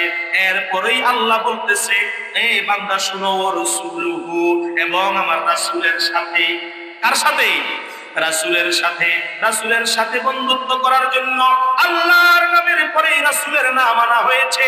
যেমন কালিমার মধ্যে লা ইলাহা ইল্লাল্লাহু মুহাম্মাদুর রাসূলুল্লাহ সাল্লাল্লাহু আলাইহি ওয়াসাল্লাম আছে না নাই? কালিমার মধ্যে আল্লাহর নামের পর রাসূলের নাম, আয়াতেও আল্লাহ, এখানে আল্লাহ সুবহানাহু ওয়া তাআলার নামের শেষে ওয়া রাসূলুহু, এবং আমার রাসূলের সাথে তোমরা বন্ধুত্ব করো। রাসূলের সাথে বন্ধুত্ব করতে চাই কি চাই না? চাই কি চাই না? রাসূলের সাথে বন্ধুত্ব, রাসূলের সাথে হলো প্রেমের বন্ধুত্ব, ভালোবাসার বন্ধুত্ব। মনে রাখবেন আমরা আল্লাহর সঙ্গে বন্ধুত্ব করব আল্লাহর হুকুম মেনে, আল্লাহর হুকুম মেনে। আর রাসূলের সাথে বন্ধুত্ব করব রাসূলকে ভালোবাসা দিয়ে। কি বলেন ঠিক কিনা? যদি আপনি আমি বলি আল্লাহর হুকুম মানি না কিন্তু আল্লাহকে ভালোবাসি, চলবে? আল্লাহর হুকুম মানি না, আল্লাহকে ভালোবাসি, চলবে না। আল্লাহকে ভালোবাসতে, আল্লাহকে আপনি ভালোবাসবেন, মহব্বত করবেন, এটা হুকুম মানার মাধ্যমে। এটা হুকুম মানার মাধ্যমে রাসূলকে ভালোবাসবেন মহব্বতের মাধ্যমে। আর রাসূলের সমস্ত 63 বছরের জিন্দেগি নিজের মধ্যে গঠন করার মাধ্যমে। কি বলেন ঠিক কিনা? যদি বলেন আমি আল্লাহকে ভালোবাসি, আল্লাহর হুকুম মেনে না, আল্লাহ যেভাবে চলে আমি ওইভাবে চলবো, বলেন নাউজুবিল্লাহ। আল্লাহ কিভাবে চলে আপনি আমি জানি? আল্লাহ কিভাবে চলে, আল্লাহ কিভাবে খায়, কি করে, এগুলো কি মানুষের কোনো জ্ঞানের মধ্যে আছে? বরং আল্লাহ জানিয়ে দিয়েছে বান্দা শোনো, আমি আল্লাহ খাই না, পড়ি না, ঘুমাই না, তোমরা যা করো এগুলো থেকে আমি আল্লাহ পবিত্র। সুবহানাল্লাহ। আল্লাহ সুবহানাহু ওয়া তাআলার হুকুম মেনে মেনে, আদেশ মেনে মেনে আমরা আল্লাহকে ভালোবাসি। আর রাসূলের জিন্দেগি অনুসরণ করে রাসূল কিভাবে হাঁটছে, রাসূল কিভাবে খাইছে, রাসূল কিভাবে আলোচনা করছে, রাসূল কিভাবে দোয়া করছে, রাসূল কিভাবে ইস্তেনজা করছে, রাসূল কিভাবে মাদ্রাসা চালাইছে, রাসূল কিভাবে পরিবার চালাইছে, রাসূল কিভাবে সমাজ চালিয়েছে, রাসূল কিভাবে রাষ্ট্র চালিয়েছে, রাসূল কিভাবে গোটা পৃথিবীর মধ্যে মুসলিম জাহানের নেতৃত্ব দিয়েছে, এইটা মেনে মেনে মেনে মেনে ওই পথে চলার নাম হলো রাসূলের ভালোবাসা। ঠিক কিনা? আমাদের দেশের মধ্যে কত আশিকে রাসূল আছে, আশিকে রাসূলের অভাব নাই, অভাব নাই, অভাব নাই। কুলকি টানে আর নিজেকে আশিকে রাসূল দাবি করে আছে না নাই? সুন্নাত নাই, নামাজ নাই, নবীর প্রতি ভালোবাসা নাই, প্রেম নাই, নবীর অনুসরণ নাই, আশিক রাসূল বলে নিজের জীবন দিয়া লায়, আছে না নাই? এই জন্য আল্লাহ সুবহানাহু ওয়া তাআলা তার নামেরই পরে বলতেছে ওয়া রাসূলুহু, আমার রাসূলকে ভালোবাসো। রাসূলকে ভালোবেসে দুনিয়ার মধ্যে কেউ ঠগে নাই, ঠগে নাই। রাসূলকে সবচাইতে বেশি সর্বোত্তম যিনি ভালোবেসেছিল তিনি হচ্ছেন সিদ্দিক আকবর আবু বকর সিদ্দিক রাদিয়াল্লাহু তাআলা আনহু। ঠিক কিনা? সিদ্দিক আকবর যাকে বলা হয় রাসূলের ফটোকপি। রাসূলের কি? রাসূলের ফটোকপি। আজকে যে পোস্টারটা, এটা রঙিন কপি, ঠিক না? এটাকে যদি মেশিনে দিয়ে ফটোকপি বের করা হয় তাহলে এটা রঙিন হবে না, ওইটা হবে সাদা কালো। কি বলেন, ঠিক কিনা? কিন্তু এটার লেখা, এটার ডিজাইন সবকিছুই এক। এইটা রঙিন, ওইটা সাদা কালো, ঠিক না? এইটা রঙিন, ওইটা সাদা কালো। আল্লাহর হাবিব বলেন আমার পেয়ারা বন্ধু, আমার হিজরতের সাথী, আমার দুঃখের সাথী, সুখের সাথী, আমার বাল্যকালের সাথী, শৈশবের সাথী, যৌবনের সাথী আবু বকর হচ্ছে আমার ফটোকপি। তোমরা শোনো, শোনো, এই পৃথিবীর মধ্যে সবচাইতে আমার আশিক রাসূল, আমার ভালোবাসার, আমাকে মহব্বত করেছে যিনি, যিনি সিদ্দিক আকবরের নেতৃত্ব দিয়া কিয়ামতের ময়দানে বিনা হিসাবে সমস্ত সিদ্দিকদেরকে, সমস্ত সত্যবাদীদেরকে জান্নাতের মধ্যে নিয়ে যাবে, সর্বপ্রথম যিনি থাকবে তিনি হলো আবু বকর সিদ্দিক রাদিয়াল্লাহু তাআলা আনহু। সুবহানাল্লাহ। একদিন হযরত ওমর ফারুক রাদিয়াল্লাহু তাআলা আনহু বলে, হে আবু বকর সিদ্দিক আমিরুল মুমিনিন, আপনার কাছে আমি একটা জিনিস হাদিয়া দিতে চাই। কই, কি হাদিয়া দিবেন? আমি আমার জীবনে ওমর রাদিয়াল্লাহু তাআলা আনহু বলতেছে, আমার জীবনে যত ইবাদত আমি করেছি, যত নামাজ পড়েছি, রোজা রেখেছি, নেক কাজ করেছি, জিহাদ করেছি, আমি ইসলাম গ্রহণ করার পরে আযানকে প্রকাশ্য করে দিয়েছি, কাফেরদের সঙ্গে নেতৃত্ব দিয়েছি, ইসলামের জন্য লড়াই করেছি, যত নেকি অর্জন করেছি সব নেকি আমি আপনাকে হাদিয়া দিয়ে দিলাম। সুবহানাল্লাহ। আমি বললাম সুবহানাল্লাহ। আবু বকর বলে কি, এখানে কোনো কিন্তু আছে, এখানে কোন কিন্তু আছে? ওমর তো যেমন তেমন লোক না, ব্যাপার কি? ওমর সব নাকি আমাকে দিতে চাই কেন? এ ওমর, তোমার মনের খবর কি সেইটা তুমি বলো। তুমি কেন আমাকে সব নাকি দিতে চাও? ব্যাপারটা কি? তোমার এর পিছনেও কোনো কারণ আছে। হযরত ওমর ফারুক রাদিয়াল্লাহু তাআলা আনহু ডাক দিয়ে বলেন, ও ভাই আবু বকর, আমি আমার জীবনের সব নেকি তোমাকে আমি দিয়ে দিতে চাই, তোমাকে আমি দিয়ে দিতে চাই। শুধু তোমার কাছে আমি একটা রাত্রের নেকি তোমার কাছ থেকে আমি নিতে চাই। সুবহানাল্লাহ। দেখছেন কোন জায়গায় হাত দিছি? যে তোমার সব নেকি আমি দিয়ে দিব, তোমার একটা রাত্রের নেকি তুমি আমাকে দিয়ে দিবা। কোন নেকি? যেই নেকির ব্যাপারে আম্মা জানা আয়েশা সিদ্দিকা রাদিয়াল্লাহু তাআলা আনহা এবং রাসূল করিম সাল্লাল্লাহু আলাইহি সাল্লাম দুইজন মিলে আসমানের তারা দেখে, আসমানের তারা দেখে আয়েশা সিদ্দিকা রাদিয়াল্লাহু তাআলা আনহা বলে, ও প্রাণের নবী, আমার প্রাণের স্বামী, আসমানে কত তারা, অসংখ্য অগণিত তারা, যেই তারা গণনা করার মতো দুনিয়ায় কোনো যন্ত্র নাই, কোনো আবিষ্কার নাই, ব্রেন মানুষকে আল্লাহ দেয় নাই। তাহলে যেই তারকা অগণিত, যেই তারকা কোটি কোটি গুণে শেষ করা যায় না, এমন অগণিত অসংখ্য নেকি কি দুনিয়ার মধ্যে কারো আছে নাকি? রাসূল বলে, হ্যাঁ আছে তো। আম্মা জান আয়েশা সিদ্দিকা রাদিয়াল্লাহু তাআলা আনহা মনে মনে খুশি হয়ে গেল যে আরে নিশ্চয়ই আমার বাবার কথা বলবে, কারণ আমার বাবা তো আমার রাসূলের সবচেয়ে প্রিয় সাথী এবং সবচেয়ে কাছের। হযরত রাসূল করিম সাল্লাল্লাহু আলাইহি সাল্লাম বলে, ও আয়েশা, হ্যাঁ আছি। কই কি? কই এই তারকা পরিমাণ অসংখ্য অগণিত নেকি হলো হযরতে ওমরের। সুবহানাল্লাহ। আয়েশা সিদ্দিকা রাদিয়াল্লাহু তাআলা আনহা মুখটা মলিন হয়ে গেল। রাসূল বলে, ও আয়েশা, তুমি কি মুখটা মলিন করে ফেললে? তুমি কি মনের মধ্যে কষ্ট পেলে? আমি তোমার বাবার কথা বলি নাই, আমি আমার শ্বশুরের কথা বলি নাই, আমি সিদ্দিক আকবরের কথা বলি নাই। আয়েশা শোনো, আজকে তোমাকে আমি বলে দেই, আকাশের তারকার মতো অসংখ্য অগণিত নেকি অর্জন করেছে হযরতে ওমর, কিন্তু হযরতে ওমরের এই রকম কোটি কোটি কোটি নেকিকে যদি এক পাল্লায় রাখা হয়, আর আমার আবু বকরের এক রাত্রের নেকিকে যদি আরেক পাল্লায় রাখা হয়, আবু বকরের এক রাত্রের নেকি ওমরের চাইতে হাজার হাজার গুণ বাড়ি হয়ে যাবে। সুবহানাল্লাহ।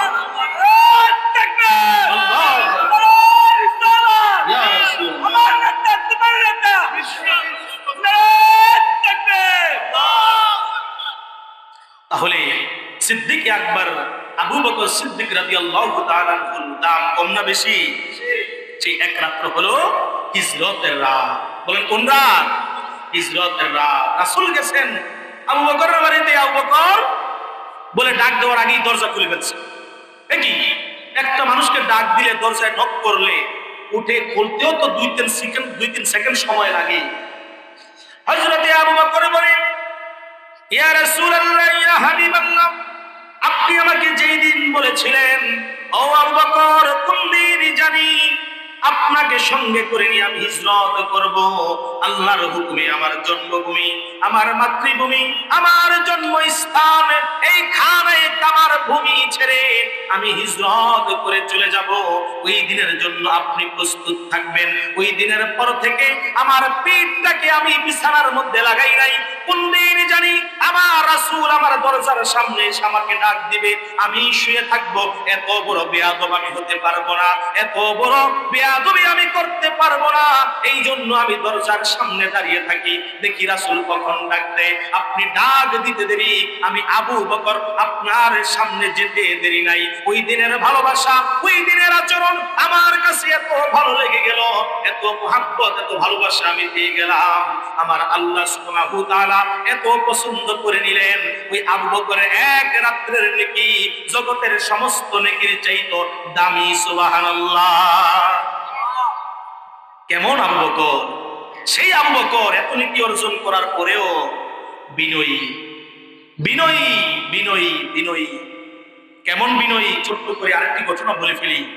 সিদ্দিক আকবর আবু বকর সিদ্দিক রাদিয়াল্লাহু তাআলা যখন খেলাফতের দায়িত্বে, তিনি যখন খেলাফতের দায়িত্বে, তিনি আমিরুল মুসলিমিন, মুসলমানদের আমির, বাদশা, তখন তার দরবারে একটা লিস্ট থাকতো। দরবারে একটা লিস্ট থাকতো। এই লিস্টের মধ্যে ওই সময়কার কোন মানুষগুলো দুর্বল, বৃদ্ধ, অসহায়, বিধবা মহিলা, তাদের দেখাশোনার কেউ নাই, তাদেরকে একটা লিস্ট করা হতো। আর সাহাবায়ে কেরাম ওই লিস্ট খুঁজে খুঁজে খুঁজে খুঁজে ওই এক একজন এক একটা মহিলার খেদমত করার দায়িত্ব নিত। একদিন হযরতে ওমর ফারুক রাদিয়াল্লাহু তাআলা আনহু, যিনি সব সময় আবু বকরের পিছনে লেগে থাকতো নেকির জন্য। কিসের জন্য?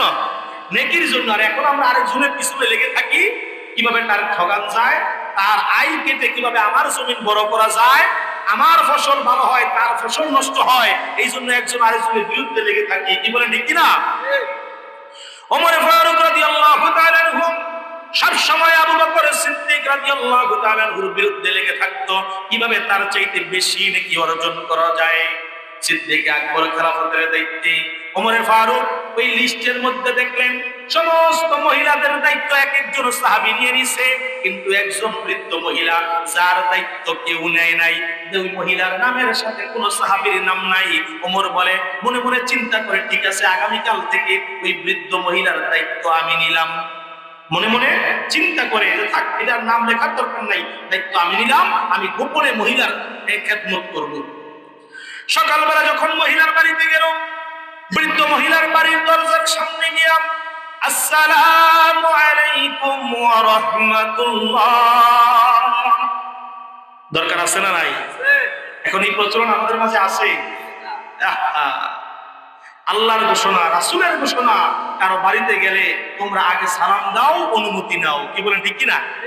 সালাম দাও, অনুমতি নাও। এখন তো সালামের খবর নাই। আমরা কি করি, বাড়িতে গিয়ে অমুক বাড়িতে আসো, যদি সারা শব্দ নাই, বা যদি বলে যে নাও আমাদের ভাই বাড়িতে না, তো ভাইজন বাড়িতে না, ভাবি তো বাড়িতে, ভাবির সঙ্গে একটু দুঃখ সুখের কথা বলে যায়। আছে না নাই? হযরত ওমর ফারুক বৃদ্ধ মহিলার বাড়ির সামনে দাঁড়ায়, আসসালামু আলাইকুম ওয়া রাহমাতুল্লাহ। ও মা, আমি এসেছি আপনার খেদমত করার জন্য। আপনার কি প্রয়োজন, কি কি লাগবে আমাকে বলেন, আমি আপনার খেদমত করব। ঘর থেকে আওয়াজ আসলো, বৃদ্ধ মহিলা ডাক দিয়ে বলে, ও বাবা, তুমি কে? আমি তো তোমাকে চিনি না। শোনো শোনো, তুমি আসার আগেই, কিছুক্ষণ আগে একজন ব্যক্তি এসে আমার ঘরের সমস্ত কাজ করে গেছে, আমার কাপড় চোপড় দিয়ে গেছে, আমার ঘর পরিষ্কার পরিচ্ছন্ন করে আমার খাবারের ব্যবস্থা করে দিয়ে গেছে। যাও যাও, আমার আর কোনো কাজ করা লাগবে না। সুবহানাল্লাহ। ওমর তো অবাক, কি রে, ব্যাপার কি? আসলাম কাজ করতে, কিন্তু ঘরের মধ্যে কেউই নাই, কাজ করে চলে গেছে, ব্যাপারটা কি? হযরত ওমর ফারুক চিন্তা করলো, ঠিক আছে, আগামীকাল আরো আগে আগে আসবো। আগামীকাল ফজরের নামাজ তাড়াতাড়ি পড়ে সবার আগে বের হয়ে গেলাম। বের হয়ে বৃদ্ধ মহিলার বাড়িতে গিয়ে আবার সালাম। ভিতর থেকে জবাব আসলো, ও বাবা, তুমি চলে যাও, চলে যাও। তুমি আসার আগে, কিছুক্ষণ আগেই আরেকজন এসে আমার ঘরের সমস্ত কাজগুলো করে গেছে। সুবহানাল্লাহ। ওমর ফারুক রাদিয়াল্লাহু তাআলা আনহু বলে, না, এবার আর ফজর আশায় থাকা যাবে না, এবার হচ্ছে তাহাজ্জুদ। এবার কি? তাহাজ্জুদ। দেখেন তাদের আমল নেকি বের করার জন্য কত ধরনের কৌশল। আর আমরা হলে কি করতাম, ধুর, বুড়া বেড়ি, একদিন দুই দিন তোমার কাছে আসলাম, তাহলে তোমার কাজ করে দেয়, যাও, আর তোমার বাড়িতে আসবোই না। এমন আমাদের মাঝে হতো। হযরত ওমর ফারুক রাদিয়াল্লাহু তাআলা আনহু পরের দিন তাহাজ্জুদ নামাজের সময় চলে গেল। গভীর রজনী, সমস্ত মানুষগুলো ঘুমায়, কেউ সজাগ নাই। গিয়ে ডাক দিয়ে আসসালামু আলাইকুম বলে অনুমতি চায়। ভিতর থেকে আওয়াজ আসে, ও বাবা, তুমি আসার কিছুক্ষণ আগেই আমার ঘরের সমস্ত কাজ একজন করে গেছে। সুবহানাল্লাহ। আরে ব্যাপারটা কি? ওমর বলে, থাক, আর বিদ্যের কাজ করা দরকার নাই, এই কাজ রাইখা এখন আমার কাজ হলো, তার কাজগুলো কে করে তারে আগে খুঁজে বার করতে হবে। সুবহানাল্লাহ। কে এমন ব্যক্তি, আমি সকালে আইসা পাই না, ফজর ওয়াক্ত আইসা পাই না, তাহাজ্জুদও আইসা পাই না, কে এমন আল্লাহর বান্দা? পরের দিন লুকায়া লুকায়া রাত্রি বেলা বৃদ্ধ মহিলার বাড়ির সামনে চুপ করে দাঁড়িয়ে তাকিয়ে আছে, দেখি কে যায়। একটু করে দেখে খালি পায়ে, জুতা ছাড়া, আস্তে আস্তে আস্তে করে হাঁটতেছে।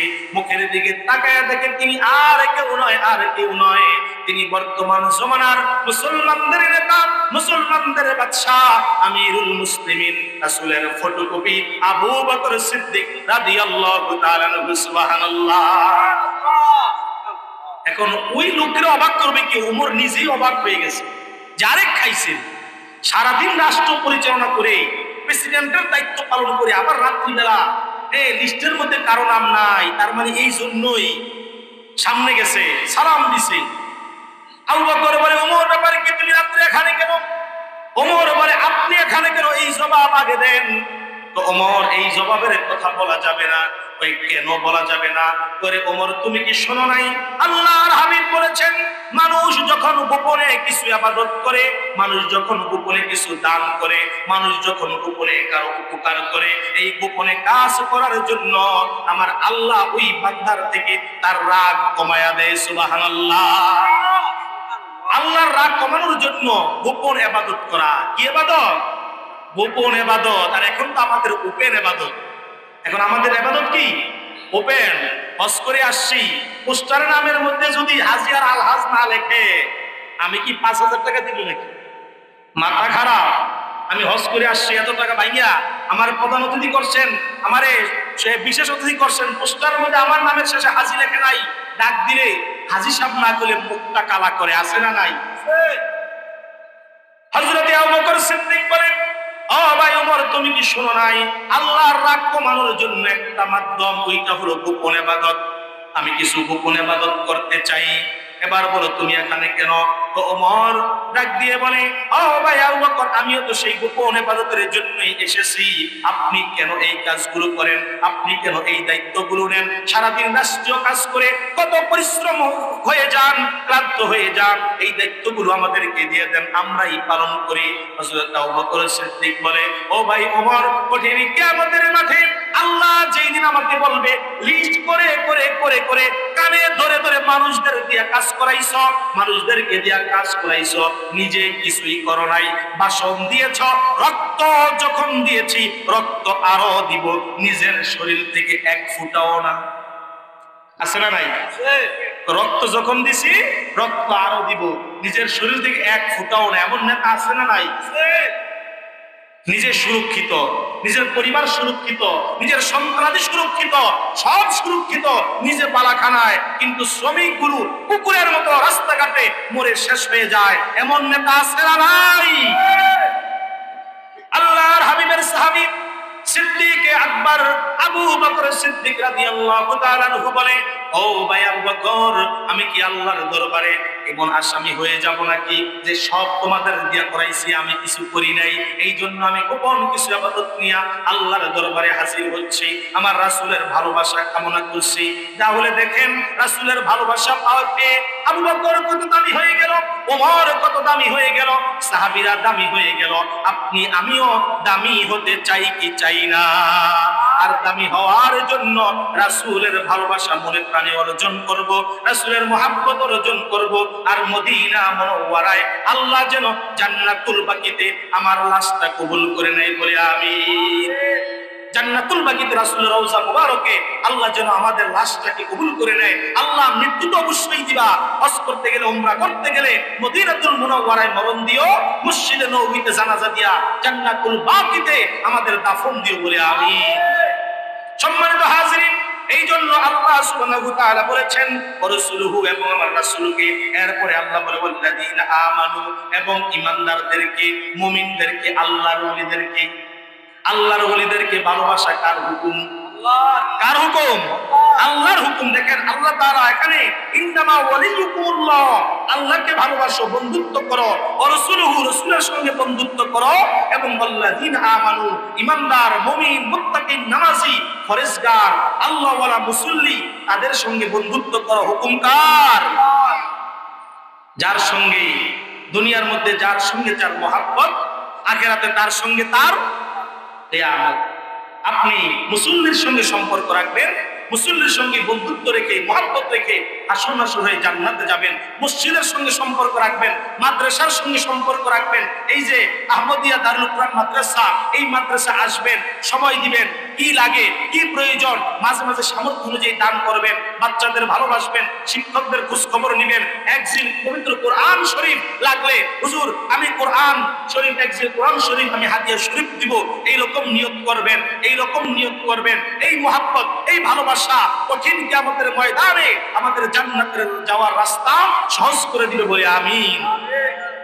আল্লাহ সুবহানাহু ওয়া তাআলা আমাদেরকে বললেন তিনজনের সঙ্গে বন্ধুত্ব করার জন্য। বলেন কয়জনের? কয়জনের? আলোচনা শেষ, যেহেতু আর অনেক কথা বাকি, আমি সংক্ষিপ্ত করে দিচ্ছি। একজন হলো আমার আল্লাহ, একজনকে দুই নম্বরে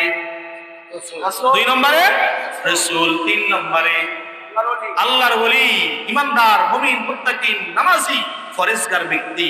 তাদের সঙ্গে বললেন বন্ধুত্ব করার জন্য। এবার চিন্তা করে দেখেন আমার বন্ধুত্ব কার সাথে? ছেলে বিয়ে দিতে করাইতে গেলে, মেয়ে বিয়ে দিতে গেলে, সুদের হোক আর ঘুষের হোক, দেখি যে তার বিয়ের বাড়িটা বড় আছে কিনা, মোটা টাকা কামাইতে পারে কিনা, তারপরে ক্ষমতা আছে কিনা, এলাকার মধ্যে প্রভাব আছে কিনা। কি বলেন ঠিক কিনা? নামাজি, ফরজগার, মুত্তাকিন দেখে এখন আর আমরা পুত্রবধূ নির্বাচন করি না, মেয়ের জামাইও নির্বাচন করি না। মেয়ের জামাই খুঁজি টাকাওয়ালা, পুত্রবধূ খুঁজি যে পুত্রবধূর বাপ সে ক্ষমতাওয়ালা, টাকাওয়ালা। এখন তার যৌতুক নেয় না, ছেলের ঘর করছে নতুন, বিল্ডিং করছে নতুন, ঘরটারে সাজাই দিবেন, এগুলো মেয়েরই থাকবে। বলে কি বলে না? এগুলো মেয়েরই থাকবে। এগুলো থেকে আল্লাহ আমাদের হেফাজত করুক বলে আমিন। আল্লাহ তাআলা বলেছেন 3 ব্যক্তির সঙ্গে বন্ধুত্ব করো। এরপরে আল্লাহ সুবহানাহু ওয়া তাআলা বলতেছে যে আমানুল্লাযিনা, ঈমানদারদের সঙ্গে বন্ধুত্ব করতে। এরপর আল্লাহ বলছে ইকিমুনাস সালাতা ওয়া ইউতুনাজ যাকাতা ওয়া হুম রাকিউন। তোমরা নামাজকে প্রতিষ্ঠিত করো, নামাজ কায়েম করো, যাকাত প্রদান করো এবং বিনম্র হও, নম্র ভদ্র হয়ে যাও। বলেন আমরা কি নম্র ভদ্র হয়ে যাও। ইসলাম ধর্মে কোনো বাড়াবাড়ি নাই, ইসলাম ধর্মে উগ্রবাদী নাই, ইসলাম ধর্মে জঙ্গিবাদী নাই, ইসলাম ধর্মে মৌলবাদী নাই, ইসলাম ধর্মে মারামারি হানাহানি রাহাজানি এগুলো ইসলাম বিশ্বাস করে না। ইসলাম বিশ্বাস করে নম্রতা, ভদ্রতা, আদব, আখলাক। কি বলেন ঠিক কিনা? পীরের কাছে গেলে পীরে 1 নম্বরে সবক দেয়, বাবা নামাজ পড়বা, মা বাবার খেদমত করবা, ওলিয়া উলিয়াদেরকে মহব্বত করবা, নম্র ভদ্রভাবে চলবা। কি বলেন ঠিক কিনা? হক্কানি পীরের কাছে গেলেই দেখবেন পিঠটার মধ্যে হাত দিয়া বুলায় বুলায় দেয় যে বাবা কারোর সঙ্গে ঝগড়া লাগবা না। আমি যেন শুনি, এই কথা না শুনি যে আমার মুরিদেরা লাঠি বেন্দা নিয়ে ঝগড়া করছে, আমার মুরিদেরা অস্ত্র নিয়ে জঙ্গিবাজি করছে, বোমাবাজি করছে, মানুষদেরকে ভোটের জন্য মারামারি করছে, মানুষদেরকে পিটাইছে। এগুলো কোন হক্কানি পীর মাশায়েখ এই সমস্ত শিক্ষা দেয় না। তাহলে আল্লাহ আমাদেরকে শিক্ষা দিলেন ওয়াকিমুস সালাহ, নামাজ কায়েম করো, নামাজকে প্রতিষ্ঠিত করো, নামাজ নিজের মধ্যে বাস্তবায়ন করো। ওয়া আতুজ যাকাত, যাকাত সঠিকভাবে আদায় করো। আপনার যাকাত যখন ফরজ হয়ে যাবে, যাকাত সঠিকভাবে আপনি আদায় করে দেন। এটা আরেকজনের হক, আরেকজনের হক, আরেকজনের হক। কিন্তু আমাদের দেশের মধ্যে এমন অনেক মানুষ আছে, আপনি যদি বলেন ভাই আপনারে আমি একটা যাকাতের লুঙ্গি দিব, এই বেটা আমার যাকাতের লুঙ্গি দিব মানে আমি তো লাখ লাখ টাকা যাকাত দেই, তা আপনি যে লাখ লাখ টাকা যাকাত দেন আপনার যাকাত আপনি হিসাব করে দেন। আপনার যাকাত আসছে 20 লাখ, আপনি 5 লাখ টাকার শাড়ি লুঙ্গি কিনে আপনি দিয়ে দিলেন, মনে করলেন যাকাত হয়ে গেছে। এ ভাই যাকাত কি হয়ে গেছে? আমাদের দেশের মধ্যে এমন করে কি করে না? যাকাত আগে হিসাব করতে হবে। যাকাতের মাসআলা হলো এটাই, একবার পরিষ্কার আগে হিসাব করতে হবে আপনার সম্পদ আছে কতটুকু, এই সম্পদের যাকাত আসছে কতটুকু, এরপরে আপনি যাকাত দেন। আপনি হিসাব না করে যদি সম্পদের বেশিও দিয়ে ফেলেন তারপরে সেই যাকাত কবুল হবে না, কারণ আপনার তো ধারণাই নাই। ফজরের নামাজ ফরজ কয় রাকাত? কয় রাকাত? এখন আপনি যদি এমন মুসল্লি, এমন ফরজগার যে না আমি 2 রাকাত পড়বো না, আমি ফরজ নামাজ এখন থেকে 4 রাকাত 6 রাকাত করে পড়বো, নামাজ কি হবে? হবে না। রাকাত সংখ্যা আপনার মনে থাকতে হবে। ইমাম সাহেব যদি ভুল করে পিছন থেকে মুসল্লিরা লোকমা দেয় কি দেয় না? এই জন্য যাকাত সঠিকভাবে হিসাব করে আদায় করবেন। খবরদার খবরদার, যাকাতের 1 টাকাও যেন নিজের ফান্ডের মধ্যে না থাকে। এই যাকাতের টাকা নিজে খাবেন না, নিজের সন্তানদেরকে খাওয়াবেন না, নিজের মা বাবাকে খাওয়াবেন না। এই যাকাত হিসাব করে যে যাকাতের যেই হকগুলো আছে, যাকাতের যে খাত আছে, ওই খাতে বন্টন করে আমরা দিব। এরপরে আল্লাহ বলেছেন আমাদেরকে নম্র হতে, ভদ্র হতে, আদবওয়ালা হতে, আদবে আউলিয়া বেয়াদবে বেনসিব। আল্লাহ আমাদেরকে আদব দান করুক বলে আমিন। তারপরে আল্লাহ সুবহানাহু ওয়া তাআলা 56 আয়াতের মধ্যে আমাদেরকে জানিয়ে দিতেছে ওয়া মাইয়াতাওয়াল্লাল্লাহা ওয়া রাসূলাহু ওয়াল্লাযীনা আমানু, আর যারা আল্লাহকে ভালোবাসে, রাসূলকে ভালোবাসে, ওলিয়া উলিয়াদেরকে ভালোবাসে, তারা হলো হিজবুল্লাহ। ফা ইন্না হিজবুল্লাহ, তারা হলো আল্লাহর দল। কার দল? কার দল? আওয়ামী লীগের দল, বিএনপির দল, জামাত ইসলাম, হেফাজতে ইসলাম, কার দল? আল্লাহ কোরআনে বললেন ফা ইন্না হিজবুল্লাহ, তারা হলো আল্লাহর দল। তারা আল্লাহর দলের সৈনিক, যারা আল্লাহকে ভালোবাসে, রাসূলকে ভালোবাসে, আউলিয়াদেরকে ভালোবাসে, তারা আল্লাহর দল। সর্বশেষ আল্লাহ বললেন হুমুল গালিবুন, শোনো শোনো, ওই দলটাই হলো একমাত্র বিজয়ী দল। সুবহানাল্লাহ। কোন দল আল্লাহর কাছে গ্রহণযোগ্য না যেই দলের মধ্যে আল্লাহর ভালোবাসা, রাসূলের ভালোবাসা, ওলিয়া উলিয়াদের ভালোবাসা আছে, ওই দলটাই হলো কার দল? আল্লাহর দল। অতএব সম্মানিত হাজিরিন, আমি এখানে কোনো রাজনৈতিক আলোচনা করতেও আসি নাই, কোন রাজনৈতিক পক্ষে বিপক্ষে কথা বলতেও আসি নাই। যেহেতু আমি বাংলাদেশের নাগরিক, আপনারাও বাংলাদেশের নাগরিক, আমরা সর্বোচ্চ একটা ভোটের মালিক, ঠিক না? আমরা কারো পক্ষে যাই বা না যাই, একটা ভোট তো এটা আমার অধিকার। তা ভোটটা যখন আমি দিব, আমি দেখবো যাকে আমি ভোট দিই সে যেই দলেরই হোক, যে লোকটাকে আমি ভোট দিতেছি এই লোকটা আল্লাহর বন্ধু কিনা, রাসূলের বন্ধু কিনা, আউলিয়াদের বন্ধু কিনা, আল্লাহর সঙ্গে সম্পর্ক আছে কিনা, রাসূলের সঙ্গে সম্পর্ক আছে কিনা, ওলি আউলিয়াদের সঙ্গে সম্পর্ক আছে কিনা, এইটা যাচাই করে আমরা ভোট দিব, যাচাই করে নেতা বানাবো, যাচাই করে ওই দলে চলবো। রাজি আসবে ইনশাআল্লাহ? যদি আল্লাহর হাবিব এবং আউলিয়াদের পথে চলতে পারি, এই চলাই হবে আমাদের জন্য মুক্তির চলা, এই চলাই হবে আমাদের জন্য দুনিয়া এবং আখিরাতের সহজ রাস্তা। সকলে বলে আমিন। সম্মানিত হাজিরিন, একেবারে শেষ পর্যায়ে এখনই দোয়া হয়ে যাবে। দোয়ার আগে আমি আপনাদের সবাইকে একটি আমলের কথা বলবো, একটু শুনবেন। একেবারে সহজ আমল, যে আমল হচ্ছে এই পৃথিবীর মধ্যে আপনি আমি স্বপ্নে কত কিছু দেখি, ঘুমের ঘরে আমেরিকা চলে যায়, জাপান চলে যায়, ইউরোপ চলে যায়, ঘুমের ঘরে চাঁদের দেশেও মানুষ চলে যায়, ঠিক কিনা? আল্লাহর কাছে দোয়া করেন, আল্লাহ ঘুমের ঘরে তুমি কত কিছু দেখাইলা, জীবনে একবার হলেও তার চেহারা মুবারক দেখাও, যার চেহারাটা দেখলে তোমার জাহান্নামের আগুন হারাম হয়ে যায়। সুবহানাল্লাহ। যার চেহারাটা দেখলে আল্লাহ তুমি খুশি হয়ে যাও, যার চেহারা দেখলে এই দুনিয়ার সমস্ত তৃষ্ণা নিবারণ হয়ে যায়, যার দিকে তাকালে ক্ষুধা দূর হয়ে যায়, যার দিকে তাকালে মনের শান্ত অশান্তি কষ্ট দূর হয়ে যায়, সেই পেয়ারা নবী মায়ার নবীজির চেহারা মুবারক স্বপ্ন যুগে একটিবার হলেও দেখতে চাই কি চাই না? কারা কারা দেখতে চাই? দুই হাত আল্লাহকে আল্লাহু আকবার। ইয়া রাসূলুল্লাহ সাল্লাল্লাহু আলাইহি ওয়াসাল্লাম আল্লাহ তাআলা যেন কবুল করে। এই কবুল করার জন্য আমাদের সর্বোত্তম আমল হলো হাবিবের শানে বেশি বেশি করে দুরূদ পড়া। কি পড়া? দুরূদ পড়া। নামাজের মধ্যে আমরা পড়ি আল্লাহুম্মা সাল্লি আলা মুহাম্মাদ ওয়া আলা আলি মুহাম্মাদ কামা সাল্লাইতা আলা ইব্রাহিম ওয়া আলা আলি ইব্রাহিম ইন্নাকা হামিদুম মাজিদ, যেটা আমরা দুরূদ ইব্রাহিম নামে জানি, নামাজে পড়ি। আবার এছাড়াও আরো অনেক দুরূদ আছে। আল্লাহুম্মা সাল্লি আলা সাইয়্যিদিনা ওয়া নাবিয়িনা ওয়া শাফিনা ওয়া হাবিবিনা ওয়া মাওলানা মুহাম্মদ, অথবা সর্ব একেবারে ছোট সাল্লাল্লাহু আলাইহি ওয়াসাল্লাম, সাল্লাল্লাহু আলাইহি ওয়াসাল্লাম। দুরূদ পড়ে পড়ে আপনার অবসর সময়টা কাটান, আপনার অবসর সময়টা কাটান। ঘুমের আগে আপনি ওযু করে ডান কাত হয়ে দুরূদ শরীফ পড়তে পড়তে ঘুমায়া যান। আপনার ঘুমের ঘরে আল্লাহর হাবিবের চেহারা মুবারক আপনাকে দেখায় দিবে কে? আল্লাহর কাছে দোয়া করেন, আল্লাহ স্বপ্নে যুগে একবার হলেও তোমার হাবিবের চেহারা মুবারক দেখায়ও নিদান কালে, যেই দিন দুনিয়া থেকে চলে যাব। যেই দিন দুনিয়া থেকে চলে যাব, যেই দিনটা আমার জীবনের শেষ দিন হয়ে যাবে, যেই দিন আমাকে শেষবারের মতো গোসল করায়া দিবে, শেষবারের মতো কাপড় পরায়া দিবে, ওই সময় রূহটা টেনে টেনে যখন বের করে নিয়ে যাবে, এই ইয়া রাসূলুল্লাহ ইয়া হাবিবাল্লাহ তোমার চেহারা মুবারক আমাদের নসিব করে দিও। সকলে বলে আমিন। দয়ালে নবী গো তুমি মরণ কালে দিও আমায় দেখা, বলি আমিন। দোয়া হয়ে যাবে।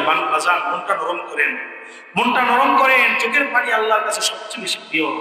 আপনার চোখের পানির ভালোবাসা দিয়ে যদি হাবিবের মহব্বত অর্জন করতে পারেন, রাসূলের ভালোবাসা অর্জন করতে পারেন, আপনার এই মহব্বতে ভালোবাসা চোখের পানি কিয়ামতের ময়দানে নাজাতের ফয়সালা হয়ে যাবে। বলে আমিন। একটু জবানটা খুলে বলেন, দয়ালে নবী গো তুমি মরণ কালে দিও আমায় দেখা, মায়ার নবী গো তুমি মরণ কালে দিও আমায় দেখা। তুমি যদি হওয়া আমার বানাও তোমার, নিদান কালে থাকবো না রে ইয়া রাসূলুল্লাহ। তুমি যদি হওয়া আমার বানাও তোমার, নিদান কালে থাকবো না রে ও গো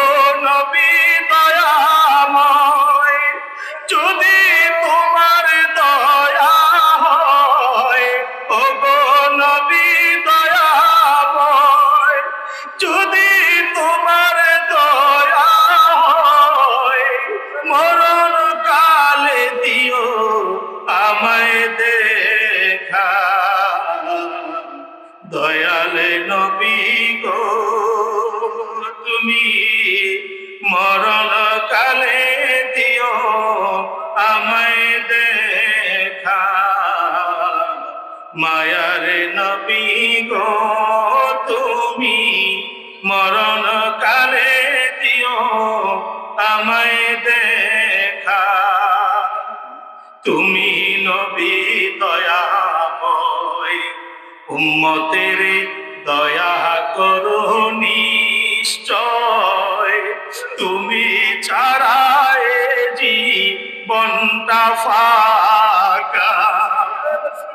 তুমি রহমতের নবিয়া সাইয়্যিদুল আম্বিয়া, রহমতের নবিয়া সাইয়্যিদুল আম্বিয়া, এ গোলামরে দেও না একবার দেখা।